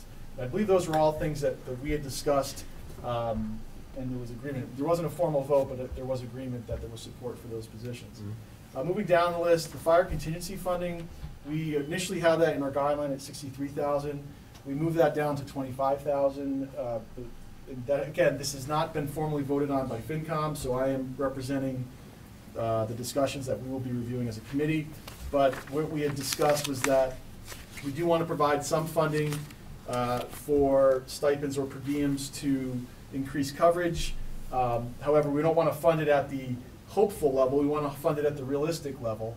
And should participation increase, should these funds run dry, we can use reserve fund transfers later in the year to allow them to continue to staff the fire department. But we thought our initial discussions, again, we'll have to finalize this, was that this amount would give enough to try some different tactics. And again, if participation was above what was expected, we can find funding to support that later in the year. Sorry, just a quick question. So the salary line, so you sent us the salary information. Yes, I did. Right, and obviously over the past couple of years, he hasn't been hitting it. Could he use that money for the stipends? I mean, basically he floats it wherever he wants Yes. anyway, but. Yeah, I mean, we looked So at that. take salary I think- line down and put it into this contingency fund? I'm saying just get rid of this contingency fund completely and force him to use the salary line to pay. Right. Now, the actual wages, in looking at the past, they lined up with the wage line.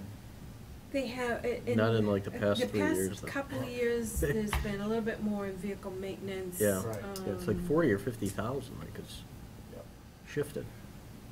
You know, I mean, and if he needs it for maintenance, he needs it for maintenance, but put it honestly in the budget. You know, I mean that's. Yeah, I mean, I think we wanted to carve out a specific amount that would be isolated and tracked as such. Yeah. Right, that's why I was suggesting, what if the wages goes down 25 and then this is still created? Yeah. We can take a second look at that and Yeah. refine that. And if- Because we're not Right. saying don't hire the people, No, we're right. gonna fund it. Right. Right. Okay, so we will take a second look at that and Okay. see if there's a little more that can be done on that particular line. Going down the list of other changes, so the high school, the operating budget, my understanding, and I don't have the official updated Concord FinCom, but I think essentially the delta between the two, the school committee budget and the Concord Finance Committee recommendation, roughly, and don't quote me on this, is about $100,000 to Carlisle. So if the Concord FinCom guideline were to be passed at town meeting, that would reduce our number about $100,000. What's in here currently for as a placeholder is the higher school committee recommendation. Just because we wanted to put the bigger number in for, to be conservative in terms of what happens. So again, that's a number that if they are to close that gap, and if the school committee were to agree to the Concord FinCom guideline, we would bring that number down. If not, we will make a decision on which number we bring it down and potentially amend it if Concord votes a different budget. Vocational has changed, and that's a number that needs to get refined over the next few days. There's a student an extra student that's being added that's going to go to Neshoba, and so with that comes additional transportation costs that we're looking to identify and refine. Uber? Cheaper. So that's, I don't even want to get into that number right now because right now there's a placeholder in there that's for transportation that's equivalent to the Minuteman cost. In terms of the insurance, OPEB, all that has remained unchanged. And then the long-term capital requirement, the long-term debt excluded number has come down a little bit.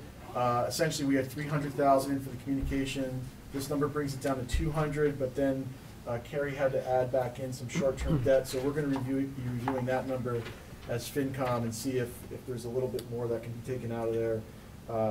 But that's the best number as it stands now. And again, FinCom hasn't reviewed these actual numbers. But in the end, this number, the 3345, would represent a roughly 2.4% increase in the operating budget compared to fiscal 18. We need to talk about warrants. Should we add in the warrants? It was what, there's a potential of 436K in warrants. If those were to pass, that would bring the number up to 3.7%. But we are, one of the things that I think with the facility warrant, one of the things I'm going to be discussing with FinCom is wanting to make use of the overlay release of 298 to take care of the one-time expenses associated with that. So the operating budget would go up a larger amount. The actual amount that the taxpayer would increase, would see a tax rate increase, would be, if we added in that 300, that would bring it down about a point. And then when you would factor in about 0.5% of growth, it would bring it back down to between 2 and 2.5% in terms of the average tax bill. Was the COA included in that update? 6 hours? Oh, yeah. There's some, yeah, so the number in here right now is the request. And we need to, so what we need to discuss tonight, and I know time is short, but there's a number of personnel requests that we need to make a decision on. And again, we're not going to have the benefit of the personnel board on some of these. And so we discussed most of them last week. I do want to talk about Council on Aging, but there were 2 admin grade change requests, that one for the planning board, one for ConsCom, that we were waiting for personnel board to chime in on. When we discussed it last week, I know there was not general support for doing these grade changes. We have a process that was identified, just for everyone to know, where increase in hours, wages, et cetera, required kind of a clearance by Tim, then support from the Board of Selectmen, support from the Personnel Board, and then FinCom would consider it as part of the budget. Again, it's not the fault of these departments that the Planning Board wasn't able to give their approval since they weren't able to meet. But we do need to make a decision on this. And from my standpoint, I really want to be clear on if the Board of Selectmen either support, don't support, or don't have enough information to take a position. because we're gonna have to make a recommendation, using all the available information shortly. So, you know, I don't know if you wanna go through these one by one, or if you wanna recap what we discussed at the working meeting, but in general, there wasn't support for the admin grade changes, as we talked about. I think the additional hours for CONSCOM, we talked about, not, you know, the desire to keep using the intent fund and not add the additional hours. And then the other request was the Council on Aging. It had been in David's initial request.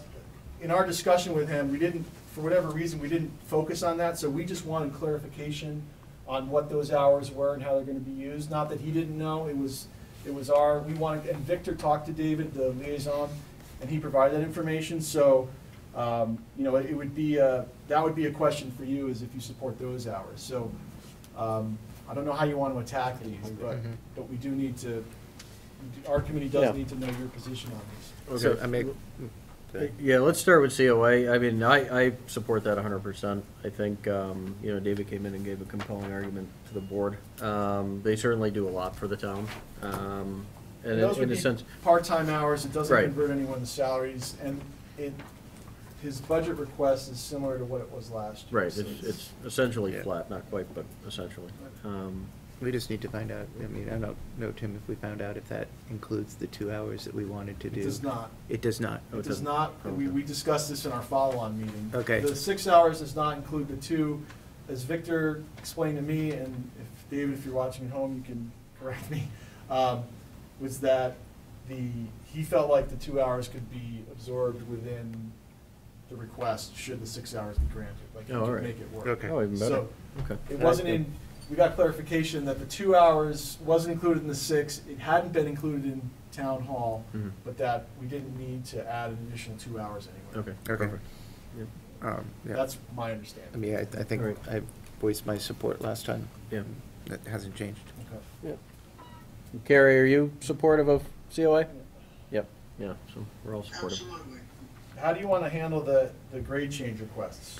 Again, So, I mean, I think, was this at your meeting or the board? I don't know what the meeting it working was. meeting, we talked about, Yeah. not necessarily the specifics of each request, but in general, you know, given that we've done a wage and classification study and, Right. you know, how, Yeah, I still feel like, you know, I know we have incredible staff here at Town Hall, but I still feel like we just went through it, and if there are already problems, then we need to look at it holistically and not on a department-by-department basis, or else we're just gonna be doing this every single year. Right. Well, and we're just gonna, you know, start off a resentment thing of some people Right. are getting it and some people aren't getting it. Well, the problem is, I think everybody that applies for it gets it. Yeah. It seems like, because there have already been 3 or 4, because Tim put together a spreadsheet for me. So there have already been 3 or 4, just since the study came out, that have been couple were granted. were admitted,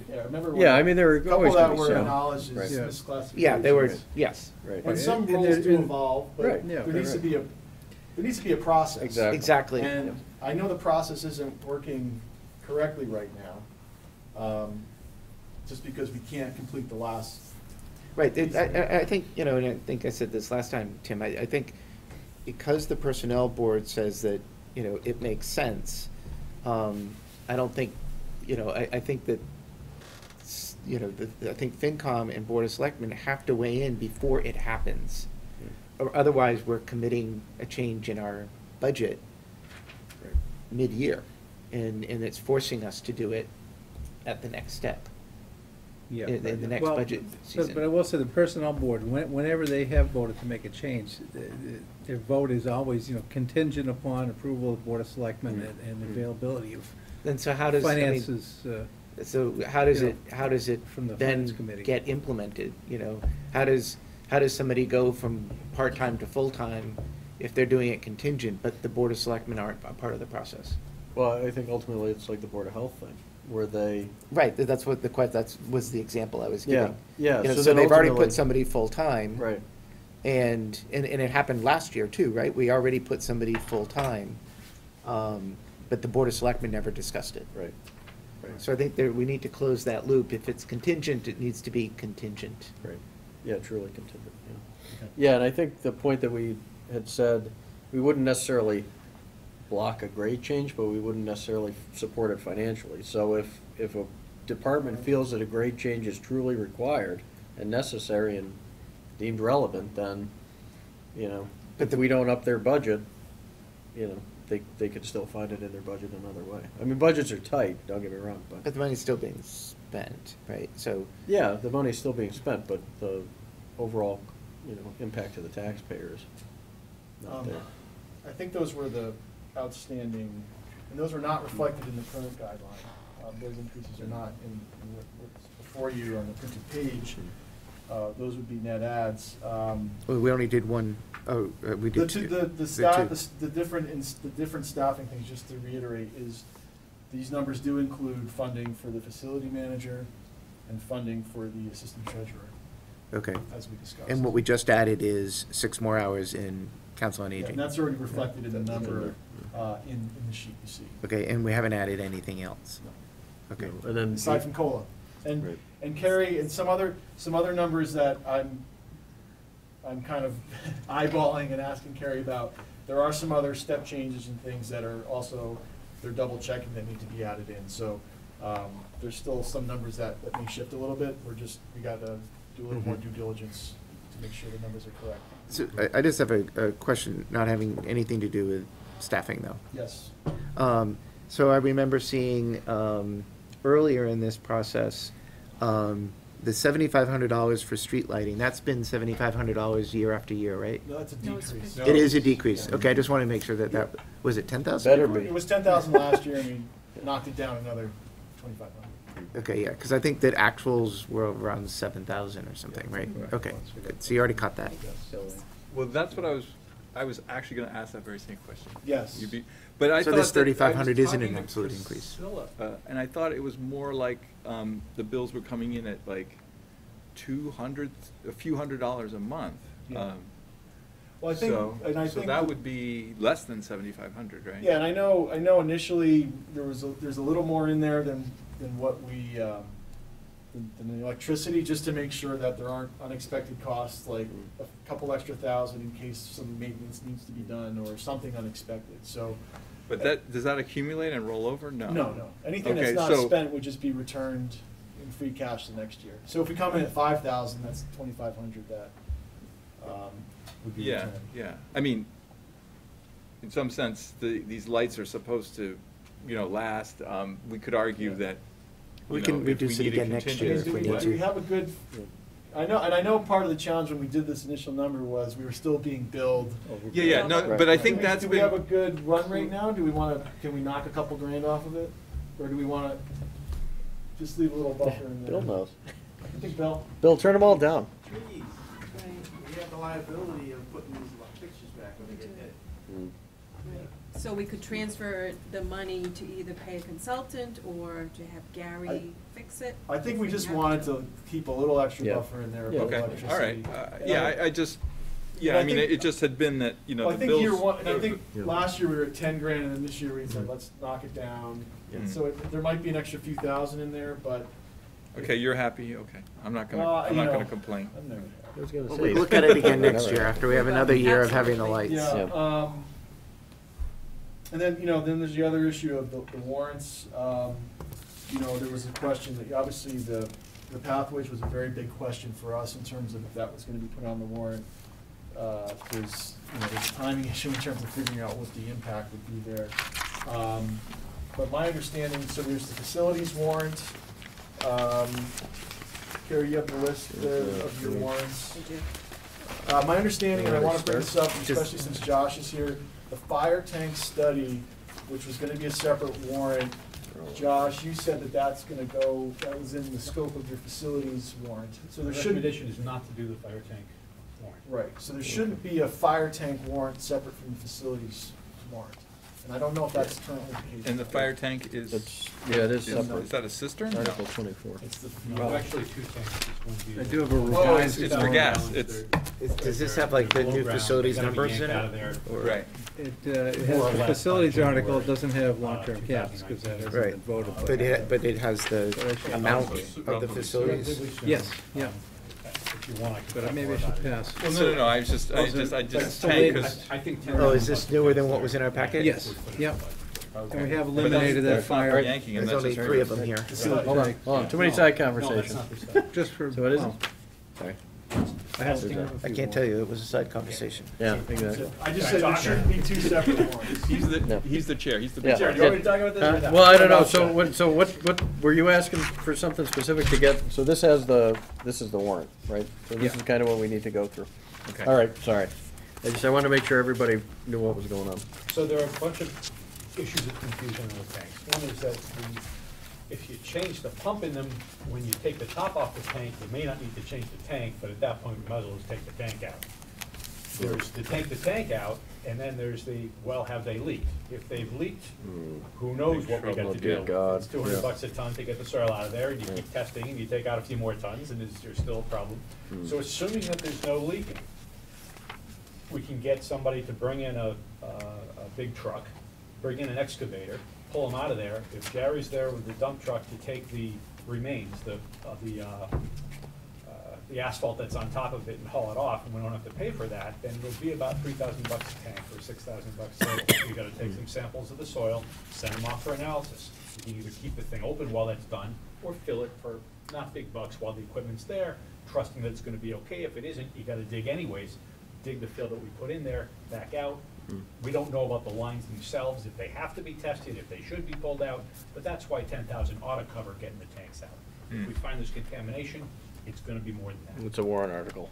Yeah. Well, it depends how much the contamination Yeah, right, is. If right. they've only gotta dig out, 2 8-yard trucks worth, That'd be nice. it's only a few $1,000. Right. But if they've gotta start Yeah. doing a bit more, we can't say how much it costs when we don't know what the Right. situation Right. is. But we can, Yeah. it looks like we can get the tanks out for under 10. Yeah, that'd be good. So it doesn't pay to spend 10 grand to study how to get the tanks out. Right. Right. Yeah, good So, call. and then what about replacing the tanks? That's a different story. Yeah. And whether and where and how they need to be replaced is something that can be debated. In other words, where would you put them? Would they be above ground? Can they serve the whole town? Can they be temporary storage tanks, just bring in a tanker truck? Can you have on-site filling in place of permanent tanks? These are questions that we haven't studied yet. I'm not sure if there's a committee that has. So the cost, of course, varies based on what you answer that with. But wouldn't you have to establish that before you excavate these tanks, because then we don't have a way to So we've fill our got- trucks? We've got diesel at DPW. Oh, There so are- use that there are- instead. There are filling services that will come for Oh, equipment, to okay. fill your trucks up for you. This is Um, material. If So you- maybe- If you're willing to Well, drive to it's a Acton, you one can get them water. filled, I mean. Right, it doesn't right, mean that okay. we Yeah. run out of Okay. fuel. Yeah. Got it. So It's Okay. not Yeah. a All right, ideal sorry. permanent solution, but Right. Yeah. So where do the We're not articles just- start of where we should be discussing? Because you don't want to, if you want to go through every one of these. Well, No, that'll- You just wanna know the ones that are gonna cost money. I know Josh said that went into their thing, and Yeah. I wanna make sure we're not double dipping with a second warrant on Right. the same topic. So I'm not seeing that in here. Yeah, so it's out of this one now. So is it out? Right, Okay. right, the Gotcha. facilities recommended article Yep. is in there, All and right. that includes the fuel tanks. And what article is that one? Article is out. And the other one's did out. council bless the language? He did, yes, I'm sorry. What article number is facilities? And 13. There was previously a traffic study for 25,000, That's out. that's out too. Yeah. Because we got the grant, right.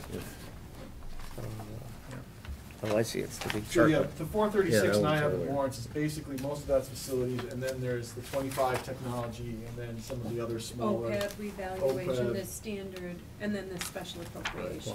There aren't any other There's large cash in it? standalone warrant articles, as far as I know. We don't know what, Yes. yeah. That's Wow. what that Right. was, so. Okay, Yeah. so I support Article 13. Yeah, I agree. So what are we doing? And Article 13 is the municipal facilities. Yeah. Or are you taking positions on articles? Or That's you- what not you wanted to positions, know, Just right? on what's in and First what's. is Oh, no, the no, Yeah, domain, what's in and what's second out, is yeah. the support. Is this What's in and the, what's out. are going in the Yeah. warrant? Yeah, I would Yeah. support it Yeah. going in Yeah, the you're warrant. not taking your position on the. I would no. support your putting the money in the, Yes. factoring it in. Well, we're into gonna the budget. factor in all the articles. We don't need to know your position on the article. We assume all articles are passed when we do the budget. Right, but we're deciding or now out, yeah. if they're in or out, right? Right. Yeah. So I support municipal, Article 13. Yeah, I say take it That's out. it, that's the most current version. No, I support it as well. I mean, it's long overdue. Yep. And then I guess the other one is Article 19, capital funding for technology. That's the 25. Yes. That's 25,000. Yeah. I mean, I'm not the only person here, but I would support that. Yeah, so is this just technology capital projects? I mean, does this typically get spent out every year? It can Yeah. vary a Yeah. little, but Yeah. It has been, yeah. And some of the things are Sure. like upgrading Office 365 and. Yes. Yeah. Yeah. and this Windows year we- 2000, yeah. This year we have, you know, we did the website, we Yeah. did the assessor software for Yeah. viewer, Okay, public good. viewer, Yeah. yeah. Yeah, so I mean, there's always a need. Those are the only Pretty two minimal. in here that I see have, oh, and then the We don't know about the- CCRSD 25. And I don't know if it's been moved yet. Okay. I think they're deciding tonight whether they're gonna move Did that. I get a memo? So I would support it being in there in case they move it. Yeah. Yeah, I think it should be in there. Is there an ambulance article? I thought they were still gonna. I'm sorry? Ambulance, no. You mean, No, what we I mean, would, shifting what of I the would propose that we do funds? is put it under long-term caps and fund it from the ambulance fund. Yeah. But it Okay. is a capital, that's what I was Okay. thinking that, and I was gonna send you an email on that, Is this for a new ambulance? yes. No. Of course. And the ambulance fund pretty much covers. the Yeah, cost of the right, ambulance. yeah, that's why it's split that way. But don't we subsidize that? It's, Yes, the town does Right. subsidize, the town, so it's proceeds, yeah. right, so it's covered, but it's not. Yeah, I love those. And Article 12 would be long-term counts, but we don't have the projects yet. For that. So we haven't formally voted on, we were supposed to meet 10 days ago. 2 of us showed up, the rest because of snow didn't, so we didn't have a quorum to vote on it. But we have informally all looked at the numbers. There are 2 things we haven't finalized. One is exactly how much does a police cruiser, 1.5 police cruisers cost? And the second was we never considered the bog house well. We deferred that because it was pending CPA, so we didn't even talk about it. Other than that, we pretty much locked down every item that's in there. Yep. And they're part of that spreadsheet. We'll expect to take a formal vote on that on Thursday. Yep. Yeah, so you know the CPA is pushing for is putting the well forward? So then we're not gonna. No, nope, Take it's off, it, we're it's not off gonna your plate. consider it. Right. In which case, the only matter is how much is 1.5 police cruisers. Yeah, right, there you go. Point, just a clarification, so one of the things I'm gonna promote in discussion with FinCom is that for the facilities, we specify the overlay for 298,000 of that. We would, FinCom can specify a funding source, is that? yes, the motion would be that we would raise and appropriate a specific amount. So that The doesn't- difference between the Does that- overlay. That doesn't have to go into the warrant. Okay. That's for the motion. Motion booklet. We'll do a motion booklet for the town meeting, but this just indicates these are the projects you're gonna fund. Okay. You don't have to identify the source yet. Okay, and when the motion booklet is finalized, I just wanna make sure we don't. Yeah, the week before town meeting? Okay. Yeah. It's a handout at town meeting. But that doesn't require the people bringing the warrant, that we can make, okay. No. So I do have a question regarding the changed wording in Article 13, which is subtly different from the wording that I sent you. Okay, what the council did review it and might have made a change that he didn't note to me, but what's your Okay. question? So the intent of the committee is that these are the projects in the rough amounts based on what architects expected and contingencies were saying. Mhm. But we recognize that other projects may come up, or that in the course of doing these, that we may decide smaller ones should be done, but that we confine ourselves to the maintenance improvement of the town facilities in projects such as these, not necessarily Okay. exactly these. Well, the council does have a difference of opinion on that. Council says that we can only work on the projects that are identified in this article. That's what this language restricts us to, which is what we were hoping for, a language that did not restrict us to. And council doesn't believe that's possible, that we've got to identify the projects and the funding. So historically, long-term capital appropriations have set, for example, $25,000 for school maintenance, $75,000 for school technology, and so on and so forth, without specifying paint the west wall of the Robbins building. In Yeah, other how words, does that we have- differ from Article 19 for the technology? So I don't understand why things that we've done before, which are, money for maintenance in this amount, needs to be, in this case, more specific than we've used in the past. Well, it's a very specific list of projects, then But if we, estimated cost figures. I'm happy to put you in touch with council. to Yeah, Talk about this. It's but probably that's- because it is so specific. So, We'd be it- happy to remove this down to one line that says facilities maintenance and improvement. right, but then it wouldn't pass.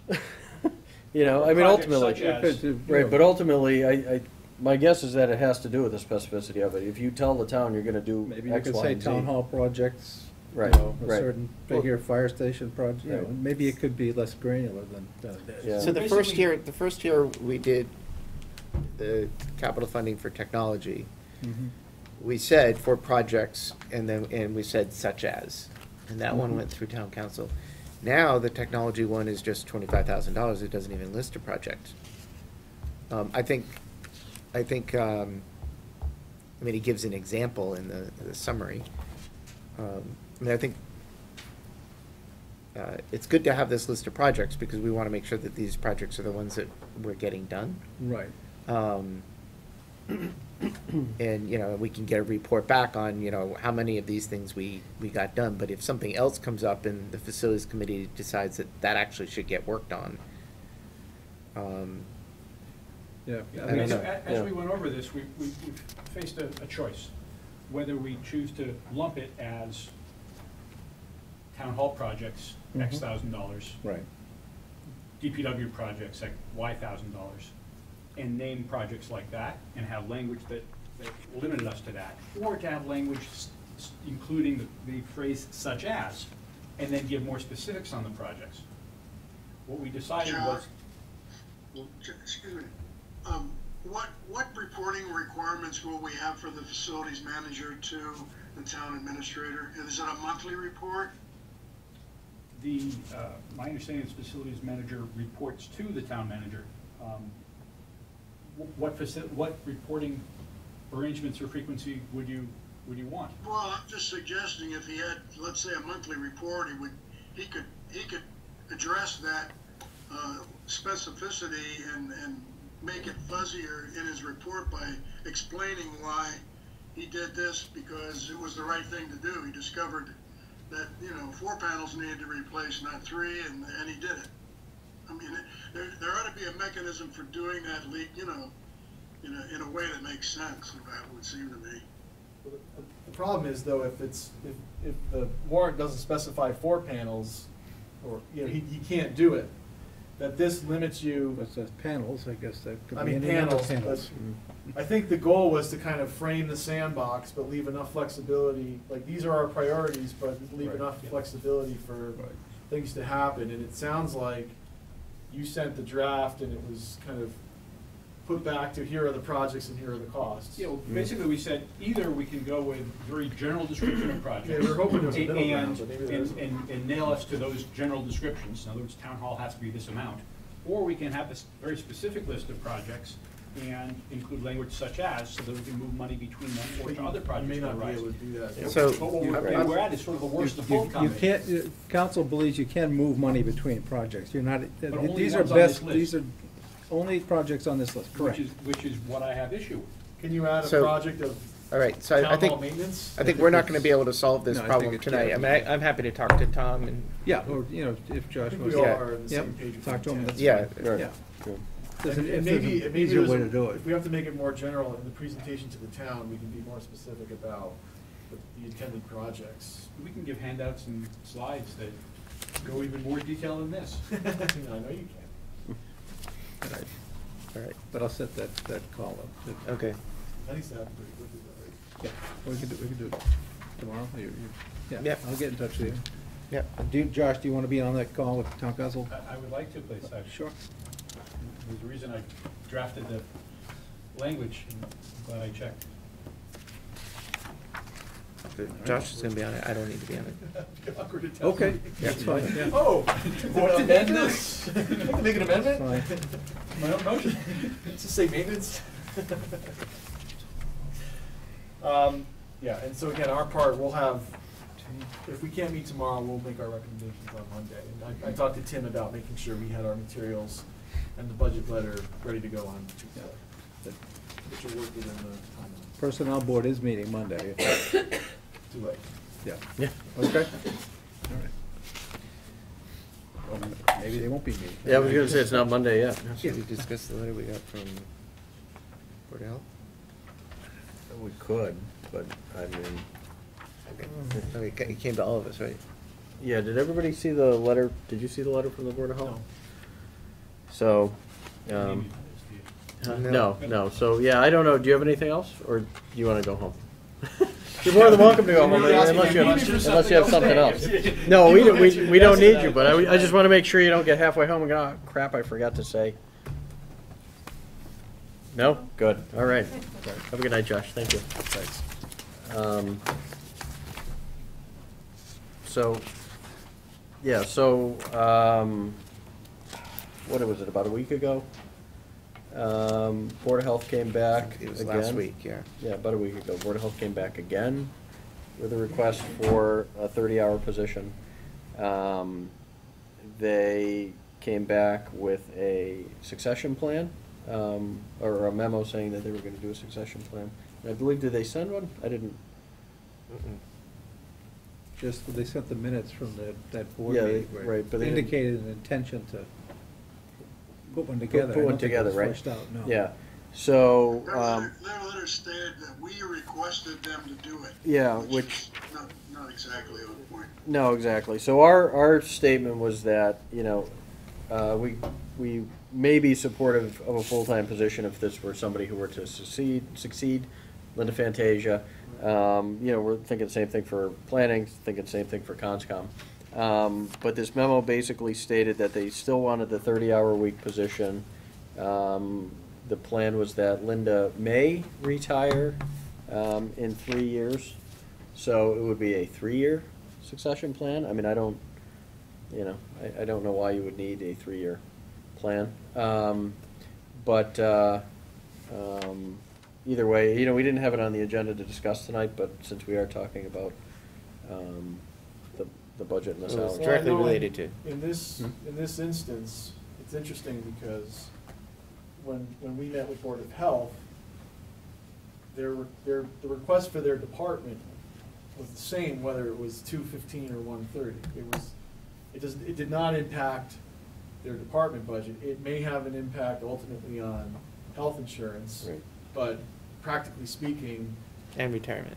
and retirement, practically speaking, within the context of our specific budget recommendation, it probably doesn't impact, we wouldn't change a number Mm. based on an answer to the question. Okay. So, I guess my point being, this doesn't need to be decided. It doesn't impact our immediate timeline. Okay. With Oh, good. regard to All right. recommending a budget. All right. Okay. All right. Is that fair? Unless the position would be a higher level, if it's somebody that's going to take on. Yeah, well, see, more they don't have any of those. responsibilities, Well, I guess There that- isn't any of that information yet. And my recollection was that when they talked to us, it wasn't a budget impact, but they wanted to include us because they knew there was a potential benefits impact. So I don't think All right. my impression was it didn't change. I think it would change it now because they're saying that they're gonna hire somebody that's a higher level that would be. Yeah, but did they say that? That's the thing. I don't think they The fact that- specifically said The fact that. that there's not an answer to that question, I mean, I Right. don't know. Yeah. Again, in light of all these other Yeah. conversations, if it's. Okay. No. Yeah, I just wanted to bring it Yeah, up no, because that's we good. did get the That's good. letter. Right, we did. Yeah, no, that's a good point. Somebody looked at it online. I didn't want it, that we just never even addressed Right, it. right. No, that's good. Okay. Thank you. Moving on. Are my hours off the table? Yeah, it would make a minuscule impact to the OPEB liability and retirement liability numbers. Sorry, to answer the question, yet there were not additional hours in the town clerk line item. Just go back to Fair enough? Yep.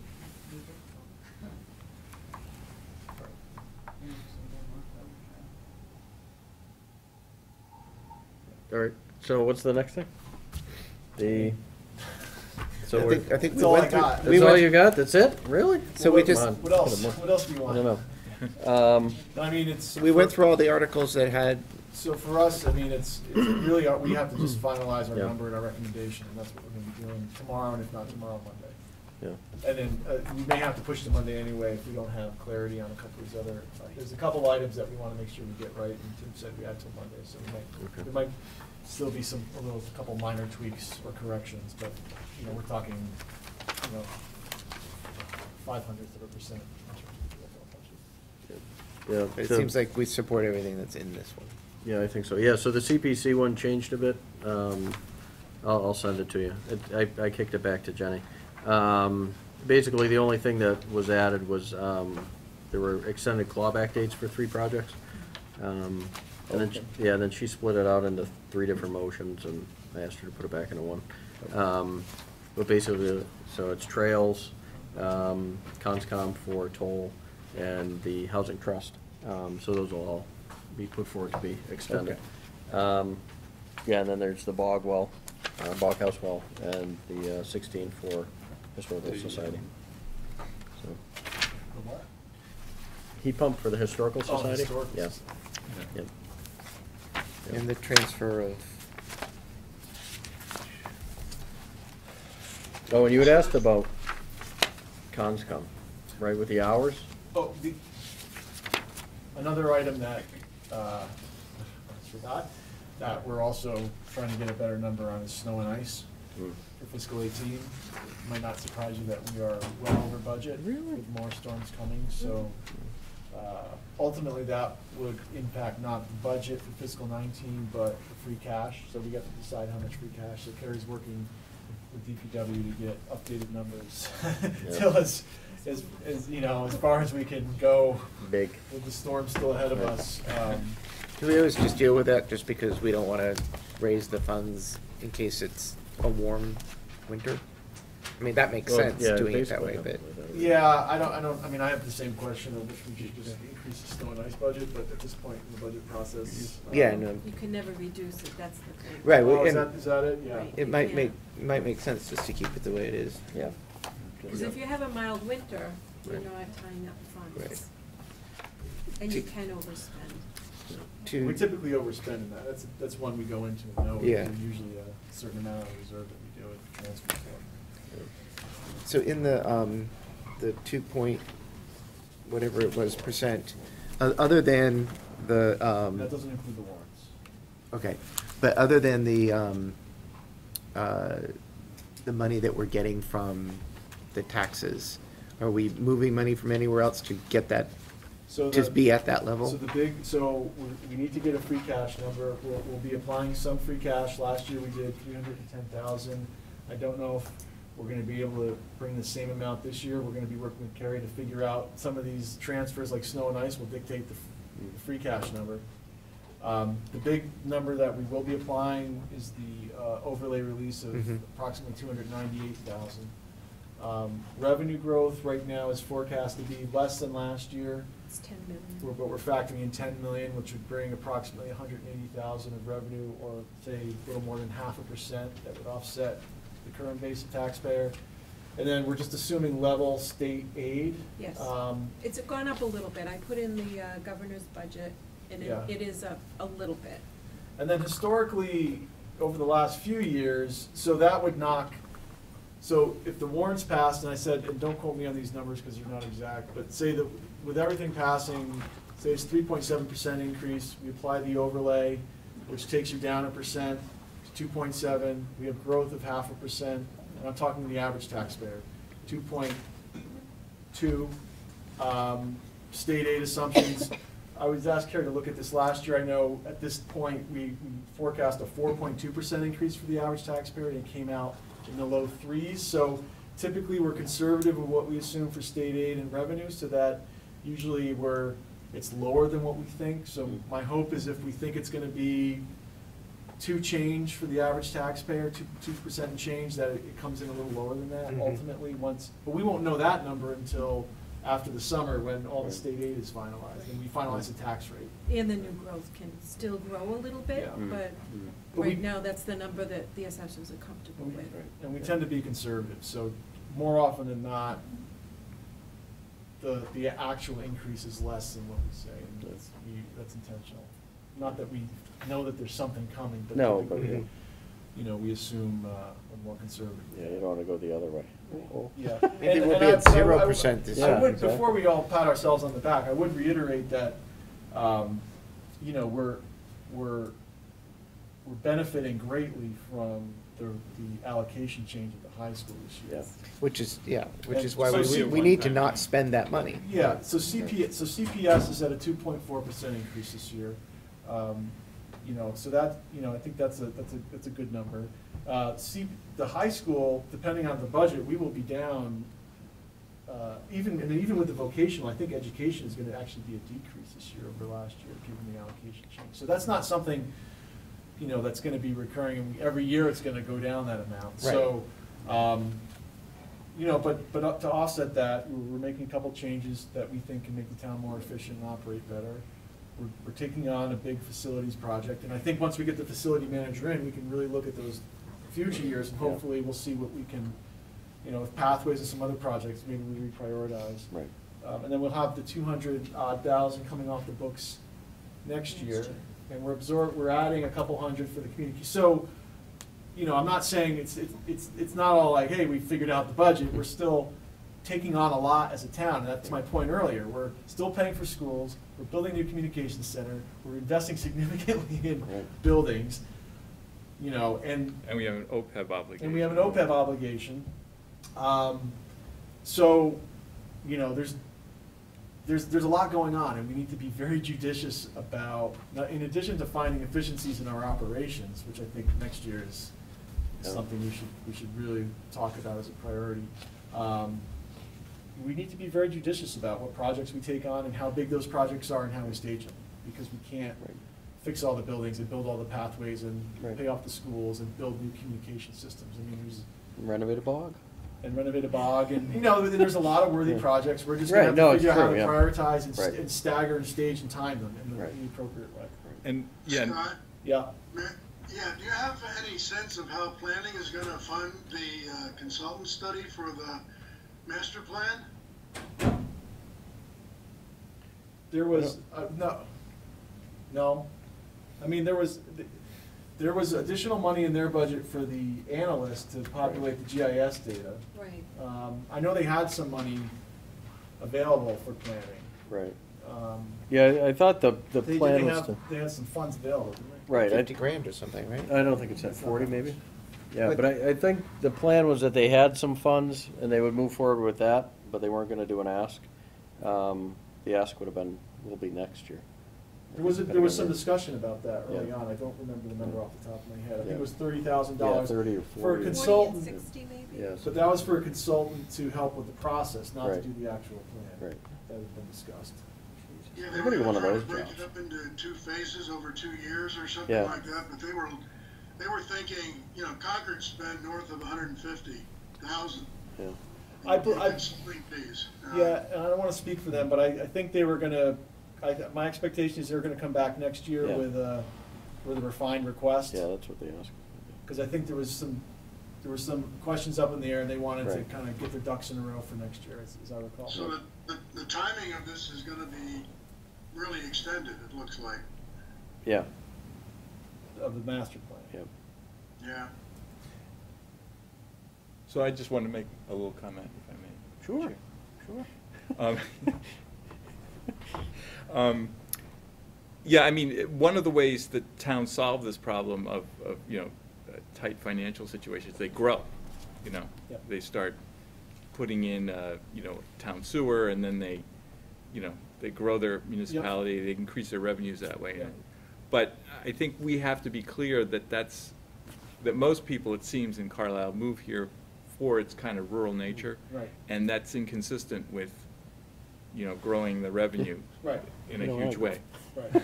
So I think that's a message that needs to, Yeah. well, that we need to make people aware of that we're in this unique situation that we don't have an escape valve like a lot of other places have, where, you know, they're like, okay, you know, town center, let's put in town sewer, let's bring in some businesses, get commercial, Right. you know, real estate tax revenue increasing, you know, and then we can do these other projects and blah, blah, blah, blah, so. Yeah, and I think that's a key point to reinforce, and I think the other challenge, and the challenge of the format is, we end up debating these individual warrant articles that all on their own make sense and have merit, but it's hard to, you know, balance them all together and really understand the impact in the long term. Again, to the point of why it's important that all these groups bringing forth these projects do it as early as possible, so that we can make sure the due diligence is done, we can look at what the 5-year plan is, like facilities has got a, you know, the extended plan that we can look at and really understand, you know, what does this look like? Not what, because once you start down the path, what you don't want is the project that, you know, you think is the size of a bread box, and then year 2, it's like, no, it's actually the size of a, you know, A Jeep. something else. So, yeah, it's an ongoing challenge, and I think we have to look at Well, these. the other thing is that we keep, like earlier this evening, we were referring to the pathways as an investment. It's not an investment, it's an expense to provide additional services. And I think we've got to wean people away from thinking that in terms of these are investments. From a business standpoint, no one would call them an investment. I mean, we would warm and fuzzy like to call it an investment, but it's an expense, and it's an expense to provide additional services. And that's just the way it is. And I think we've got to get people thinking along those lines too, and sort of cautioning them that these are, we might like to think of them as investments, but trust me. Yeah. And I think that, you know, as we talked about at the beginning of this process, just maintaining the existing level of service in this town, you're building in with COLA and steps and all that stuff, you're already at 1.5% and change of increase. And then you layer in public safety or just basic maintenance, and you're pretty much, you know, almost up to 2%, 2.5%. So anything we do that's net new, add new service, you know, as appealing as they are, it's going to push you above that 2.5% to 3% to 3.5%. And so I think this year we've all kind of agreed that there's some building maintenance that needs to happen, and it's an expense, but it's also something that we're trying to do in a proactive way to avoid larger expenses. So I won't call it an investment, but and then I think there's some public safety things around communication, and we support those things, but there's a lot of great projects that we'd love to have, but are just not the priority right now. Is this the first year we're over 30 million? It is. Hey, all right. I don't know if we should celebrate. Yeah, no, I'm not. That was a sarcastic. Yeah. Well, only if all Okay, the- good. I'm just checking. Yeah. Yeah. No, and that's the thing. I mean, that number's just going to continue to go up. You know, I have to say, I know they're large increases, but I think, given the amount that we've done as a town, we're in good financial shape. Yeah. OPEB is going to continue to be out there, and we're going to be looking at that closer and refining our strategy next year when we get reevaluated with the trust and we really understand what the size of the bogey is. And maybe some of the health insurance changes that we're going to move forward Yep. on will help We'll get a better reduce sense of the that. OPEB liabilities. Yeah. So we'll continue to look at that. But, you know, we do have high taxes, I recognize that, but we are in good financial shape as a town, and we're not kicking cans down the road. We're not trying to push off, we're trying to be transparent and not push off obligations and tackle things in a responsible way. Because we could drop the OPEB and push the debt out, but, Yeah. you know, we don't want to do that, because we're just going to pay for it next year or the year after. As long as Push it's the not debt a out, wear we could- chair. What's that? We could also eliminate the facilities upgrade, just Yeah. let the buildings kind of. Yeah, exactly. Yes. Yes, that would Well, not be. I'd hate to see us have to decide whether we want to be annexed by Billerica or Air Chelmsford because Concord won't have us. Yeah. Yeah. Tell you, if we can just get on their electrical service, that's all we need. Yeah. Thank you. Great. Right, thank you. All right, Thank you. and we'll be in touch. All right. Carrie. Thank you. Thanks. Have a good night. Sorry it's so late. Okay. Shocker. I know. Was this part of, Well, stupid meets at 15 minutes. 9 o'clock here, guys. Is that so?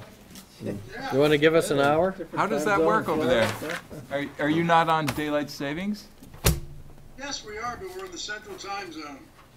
Oh, is part of Florida in the central time zone? Yeah. Interesting. Just Carrie's part. Just where he is. Yeah.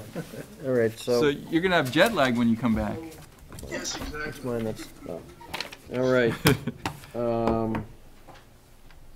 this one? So, yeah, so the annual town meeting election warrant, so declare Hartwell Road, closing of 2018 election warrants, and debt exclusion ballot question. That's number 6. 3 votes. Want me to go through this? Sure. Okay, so this is for the Hartwell Road article.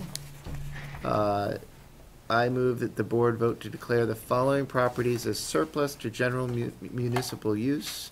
Parcels 4-23A-1 and 4-23A-3 off Hartwell Road, containing 1.97 acres and 4.98 acres respectively, so that they may be presented to the annual town meeting to be transferred to the care and custody of the Carlisle Conservation Commission under conservation use. Before, there's, I guess, what happens if the town votes not to do so? Not to Not to put it, transfer? yeah. Yeah, just remain as municipal land, right? Yeah, you've declared it to be surplus municipal land, so it's available to be transferred to a different use, into conservation Okay. use. It would still be a municipal use. We're not putting it out there in limbo somewhere? No, Okay, no, okay. you still control it until you designate it. Yeah. Otherwise, All right, is there a second? Second. I second. I don't know if you can he? Yeah, okay. Oh, okay. Any further discussion? Oscalillo, aye? Kissinger, aye. Brown eye? Von Roskin, aye. All right. Okay, and this one is, debt exclusion for the, that Yeah. $1 million. and it sounds like that's still, as far as we know, that's still on the Concord warrant and would be on ours, but Scott said that the district school committee was gonna take a vote again to see if it was really gonna be something that they push at town meeting. But in any event, if it is, we need to put it on as a debt exclusion. And this is $1 million for the, Lighting and Paving and external lighting at the high school. okay. So our share of that 1 million, so it would be. Does this give us more parking spaces, or just redo the paving that's there now? I don't know, I haven't seen a presentation of it. No, I haven't Uh, either. Yes, Concord, yes, Concord, yes, Concord. That's all we gotta do, isn't it? I know. Well, then somebody else can move this one then. I move that the board vote to include a question on the May 8th, 2018 town election, I'm putting on an election ballot. Town election ballot, a question for a debt exclusion pursuant to Mass General Law, Chapter 59, subsection 21C, parentheses K, to consider excluding the debt service associated with the CCRSD external lighting and paving project, and to notify the town clerk in writing regarding this vote. Is there a second? Second. Wait, any further discussion? So ultimately, though, if Concord doesn't pass it, right? It has to pass in both towns. Yeah. No, but if they don't put it on. If they don't put it on, then. Then we'll just wipe it out. Right. We can vote next week to remove it, right? I mean, Yes, 'cause if we yeah, vote to if we know put it- that it's not going forward, that we wouldn't have it on either the ballot Yeah. or Okay. the warrant. Do you know when they're gonna decide? Tonight. Tonight supposedly. Yeah, I think that they were having a meeting tonight, so we'll know. I'm fixing to do the ballot. Yeah. All right. Well, Scott will find out, right? Yeah, we'll know within a day or two whether or not Okay. it needs to be on our ballot. All right, excellent. So Oscalillo, aye? Kissinger, aye. Brown eye. Von Roskin, aye. And then vote to close 2018 annual town meeting election warrants. Do we want to do that, or were we going to wait till Tuesday? Yeah, I guess we can wait. You can- Because we didn't go through all Yeah. of these things, did you we? can- You can wait until next we are gonna meet next Tuesday, right? Even though it's only a week. Yeah. Yeah, Okay. so we could, because the FinCom's gonna meet Monday and Yep. finalize everything, Okay. so. Yeah, that We way did- we'll we know had the the numbers final that we're, version and we of should go that. through each one of these things, right? Yeah, that's great. I just wanted to point out a couple of the proposed bylaw changes that are on there. Article 22 is to amend the Finance Committee bylaw to permit them to serve as members of the Long-Term Caps Committee. Currently, they're prohibited from serving on anything else. This would create an exception only for the Long-Term Capital Appliance Committee. I think we talked about that many months ago. Yeah, Kate gets to present that one, that's Kate's article. That's right. And following that, Article 23, there was this is an amendment to the Personnel Committee bylaw that would remove the prohibition on other appointed or elected officials serving on the Personnel Board. Employees still would be prohibited from serving, but we'd be striking out the prohibition on appointed or elected officials, hoping to increase the pool of people that would be willing to serve on that board. Yeah, I think I was suggesting this just because the people who are actively engaged can't join. Yeah. So you suggested, that's your article. Then And maybe it's your position. You want to be appointed? I tried once. Well, I'm try it done. again. I'm done. That's what you say now. I'll make a Okay. motion.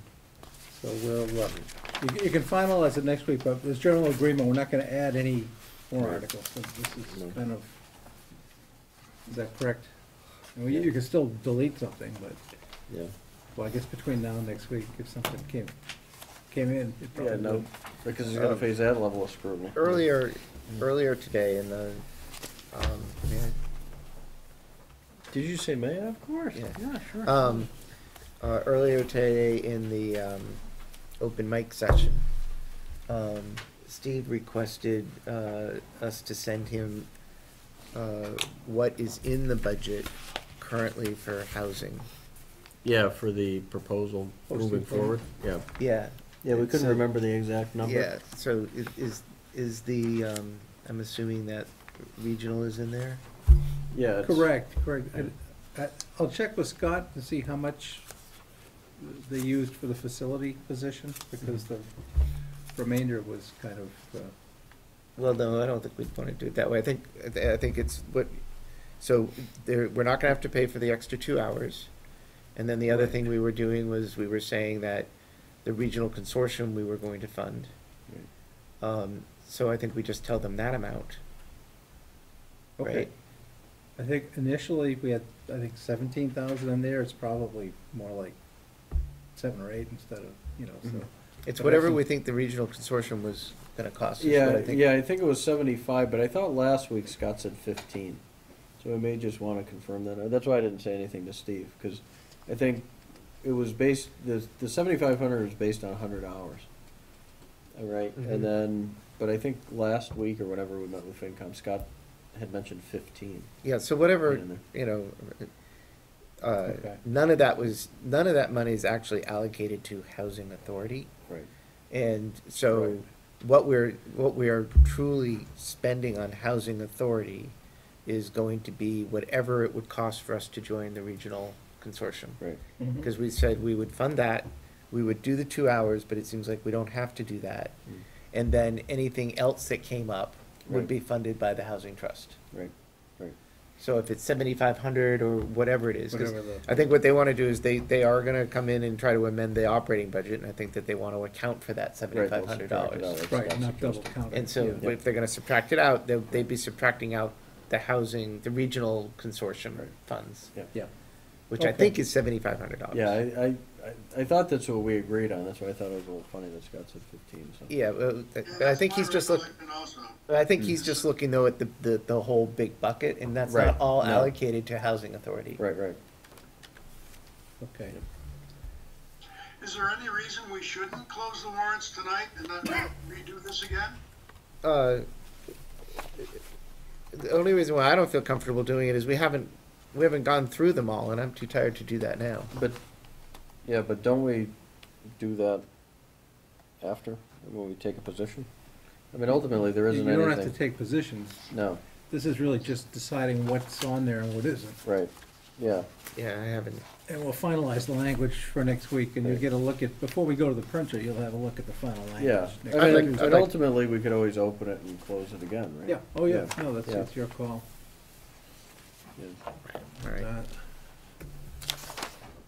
So do you wanna make a motion or no? To close it? I wouldn't close it, but I won't vote against it.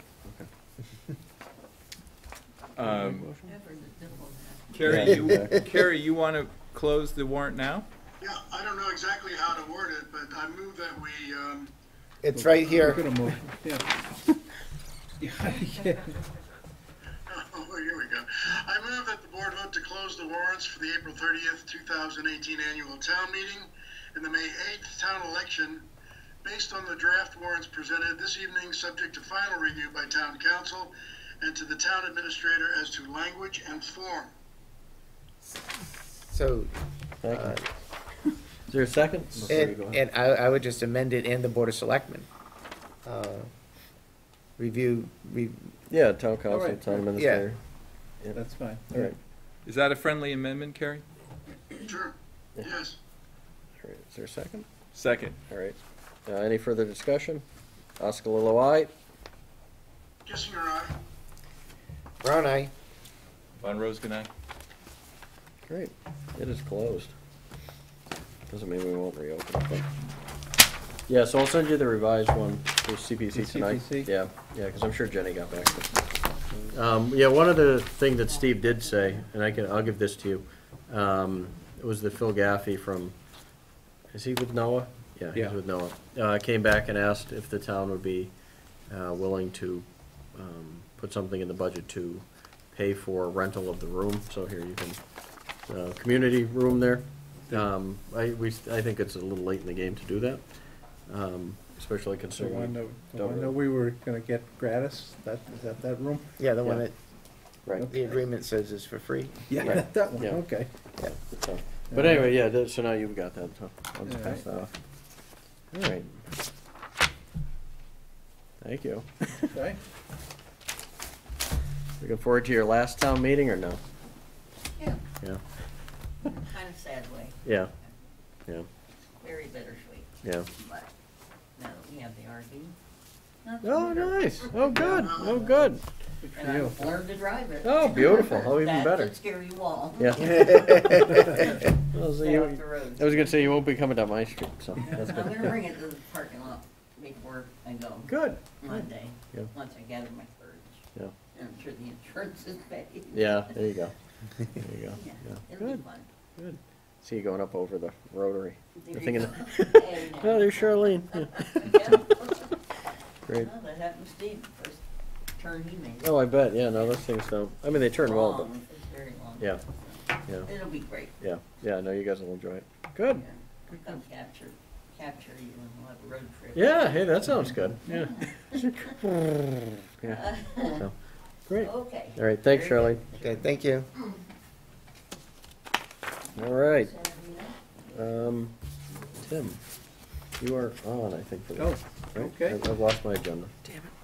The first item in my town administrator's report, we have some guidance from town council on the process by which to fill a vacancy on the housing authority with a tenant member.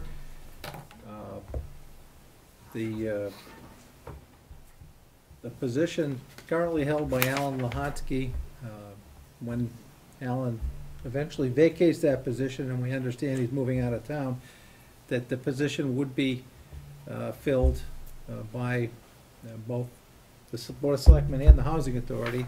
Presumably, we solicit interest among the tenants at the various housing developments in town, although we don't own them and they're not technically our tenants. We'd be, we could, determine if there's interest in a member or a tenant of one of those facilities serving on the board, and that's how the appointment could happen. But again, until there's a vacancy, there's no process, and there's no solicitation of interested parties. It's all triggered by a vacancy on the board that can't be filled at election. And when Alan was going to run last year, that those were the instructions that we had from DHCD. Do not elect someone to this position, that this would be the tenant seat on the board, you know, if, when the time comes that it's vacant. Mm. Uh, All right. Yeah, Okay. thanks for following up on He this. has to be a registered voter, though, right? I don't know. Yeah. I mean, I can ask that question. Usually for boards with us. Yeah. Yeah, well, Okay, so this is saying that we can't appoint somebody who is a tenant member because there's no regulations. Which means when Alan leaves, we have to appoint somebody else. And that person would be in Alan's holdover position. But if somebody else comes off, they can be elected. Is that right? You know, so it's kind of, it is tricky, because the state has never really followed through with the. right, but it's the saying that we regulations. can't, I mean, what this says here is, it would be a violation of law for us to go ahead and put in a tenant member, right? Or, since no issues, they haven't issued the regulations, the Elections Division has taken a position that because no election regulations are in place, any election for the tenant member's seat would violate state law. So we, And therefore, we must appoint. We can't elect, Right, we have right. to appoint, yeah. okay, so, But we don't have any true tenants, right? No. We don't own any. Technically, yeah, but no. they're saying that that's okay, as long as there's somebody there who's being, who is benefiting from it. Yeah, They can directly be the assisted. tenant, they can be a tenant member. Right. So when Alan leaves, we really need to get together with the Housing Authority and the Board of Selectmen and appoint somebody who is a tenant. Right, Right. right, because it says right here, the tenant member therefore does not need to be a tenant of a town-operated housing unit. Right. They only have to be a tenant who receives assistance from the housing authority. So, Okay. for the hundreds of people that flow through the door every day, it could be any one of them. Oh, sorry, did you catch the sarcasm in that? Okay. Yeah. It's gonna, There- yeah. correct me, but there is no definition of assistance. It doesn't have to No. be dollar assistance, Nope. direct dollar assistance to a Right. person. It can be, as Luke says, you know, answering a phone call and answering a question. That could be assistance, right? Correct. Yeah. Yeah, yeah. Alrighty, thanks for that. Okay. Yeah, thanks for following up. Yep. All right, item 2, Bob Zog from the Heat Smart program and the Energy Task Force have requested to hang a banner advertising the Heat Smart program. I've attached Bob's email request. The board generally approves large banners to be hung over the streets, so that would be, Yeah, it wasn't really clear that he was gonna get a large banner, though. What if he only gets one of these tabletop ones? I think he didn't he It says indicate he was gonna get a. Available banner or- dimensions are. What? Yeah, Yeah. does he have a time frame? Yeah, we usually say it's gotta be from X until Y, so I mean, I Well, we guess can, we we would can do it. follow up with Bob, and confirm that he got the big one. It would make sense to hang a little one. Thank you. Yeah, So we'll follow up. with yeah, cause Bob. that's the thing, yeah, usually we put a start and an end. and Yes, then- so tell me you can go ahead and order the banner. Yeah, Yeah. We just need to know the dates, because yeah. we also don't want to overlap with. We approved Old something Home Day? else. No, we approved something else, didn't we? Did it go up? Yeah. Yeah. Yeah, but was there a show or something? Yeah. I think Yeah. there was a show. Yeah. Oh, we'll have we'll be a two-banner town. Or he could Look do at the that. sandwich board if Yeah. there was a conflict on the banner. Oh, there you go. Yeah. Right. Okay, we'll follow with Bob.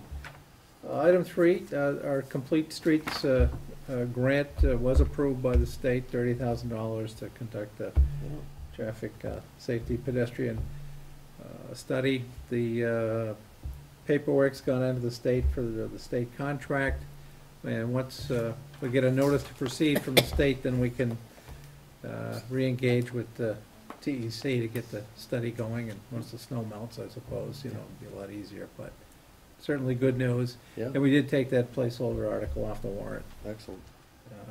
in exchange for that.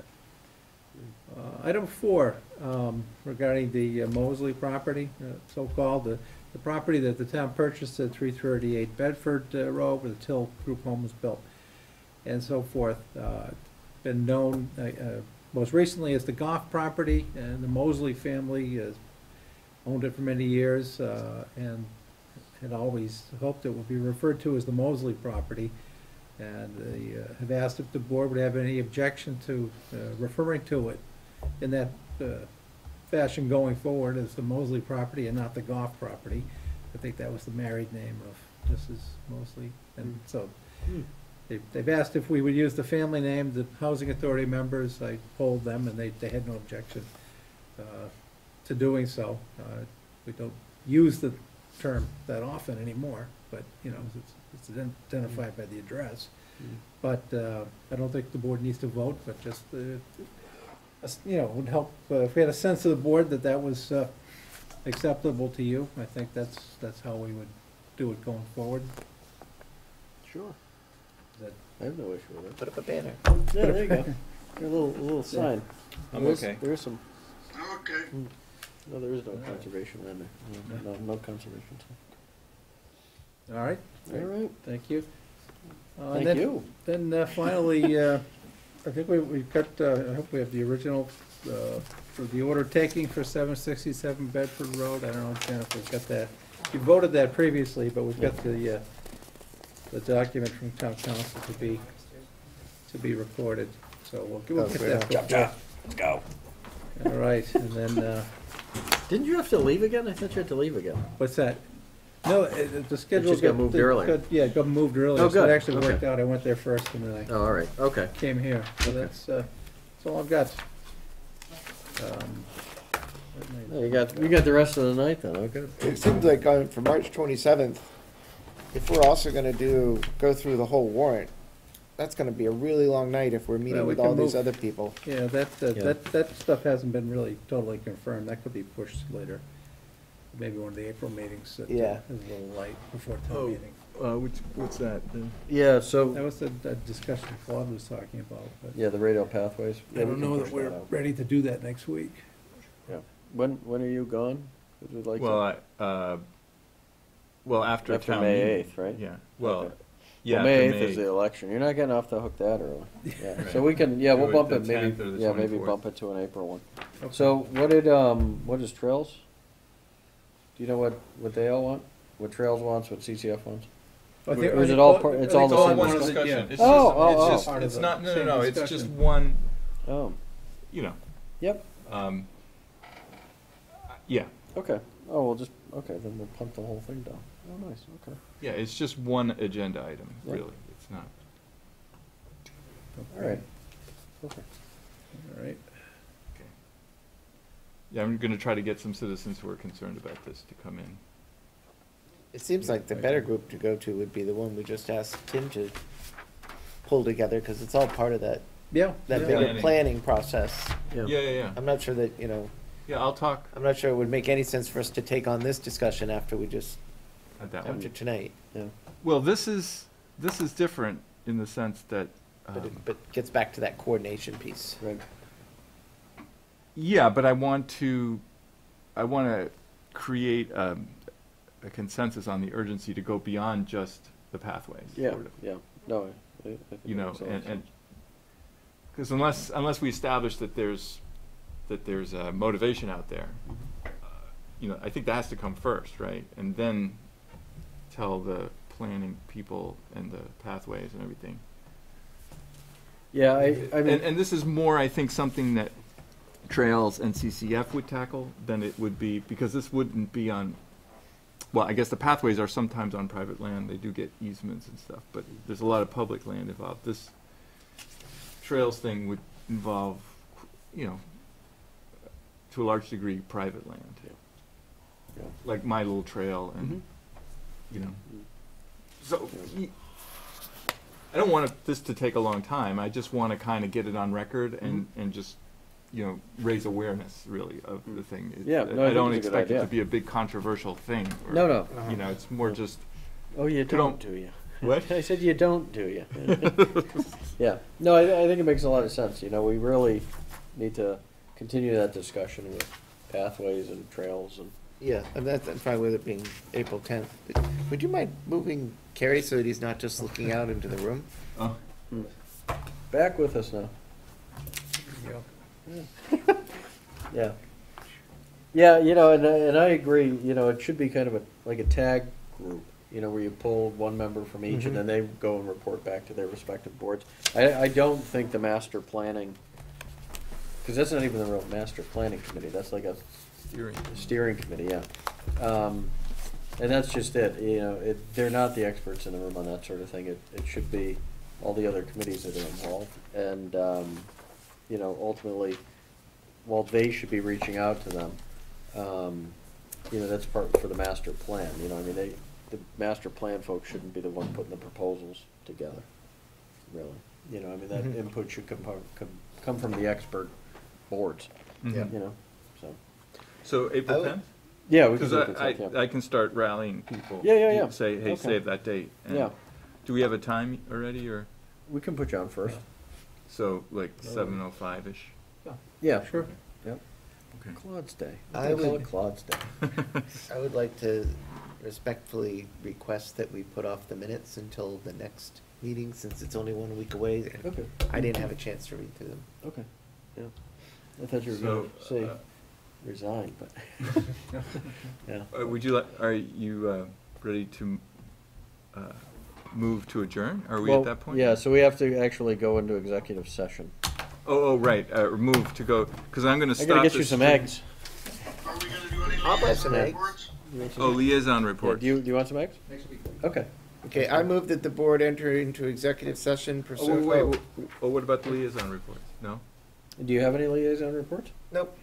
No. Yeah, I mean, I'll talk about the dog stuff next week when we're going through the warrant. Yeah, I visited Belmont Media Center. It's a CCTV-like organization, nonprofit, you know, they do Belmont. And the guy said that he's had a lot of experience in in public access, and he's saying that a lot of towns are going to YouTube. There's a big push. The FCC is pushing people, private broadcasters or corporations to do closed captioning. And so, although they haven't caused public access, because they don't have the funds to do it, but public access wants to sort of provide that capability, and so YouTube they're pushing out to YouTube, and YouTube apparently is threatening to make live closed captioning happen, as opposed to now it happens after you fully streamed and there's some delay. So it's interesting to see, this change is sort of still happening, and it's rolling through. So that was a little piece I learned. Interesting. I was hoping you had a chance to review the 4 options for going ahead with support for the Center Park.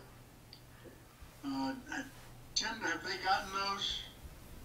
Do you know? I did see that. I did see that now that you mentioned it, yes. Yeah, hey, Bob. I'm not asking you to Good night, make Bob. a decision now, but hopefully you've had a chance to review them and we can discuss it soon. Yeah, do you want to, we can pop some time on the next agenda.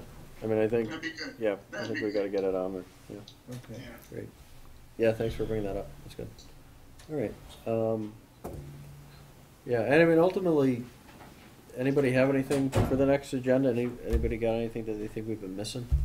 I never really poll you guys anymore. I have a quick question regarding minutes. If we're not going to approve them tonight, are they now in the public domain, however, having been at this meeting? Yeah, draft minutes are always, Yeah. can be requested. Yeah, they're, Okay. and submitted to anybody, and they're just not considered final. Yep. Okay. Because I've been asked to provide some information to the Mosquito about the Housing Authority versus the Housing Trust, where we agree and where we differ. And I was just going to refer them to the minutes from 2 weeks ago's, the last Board of Selectmen meeting regarding that issue, rather than writing any kind of, 700-word document that they're requesting for the Mosquito. I think I'll Let's just refer refer to the them to the public Yeah, what's in the public domain. refer them to the video. Yeah. I can do that. Thank you. Great, thanks, Gary.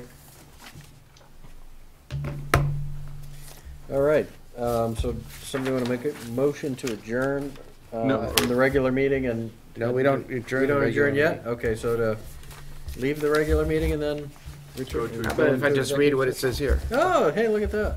I don't know, that was 4 hours ago, so I forgot. I move that the board enter into executive session pursuant to Mass General Law, Chapter 30A, subsection 21A, paragraph 3, to discuss strategy with respect to potential litigation.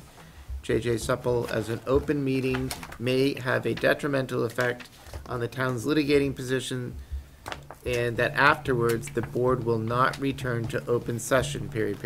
Yay. All right. Okay, it's been moved and seconded. Oskalillo, aye. Kissinger, aye.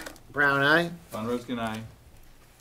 and you can. Okay, now Yeah, yeah, I'm shut going that to click the stop streaming button. Yeah, just so you know, we approved the library.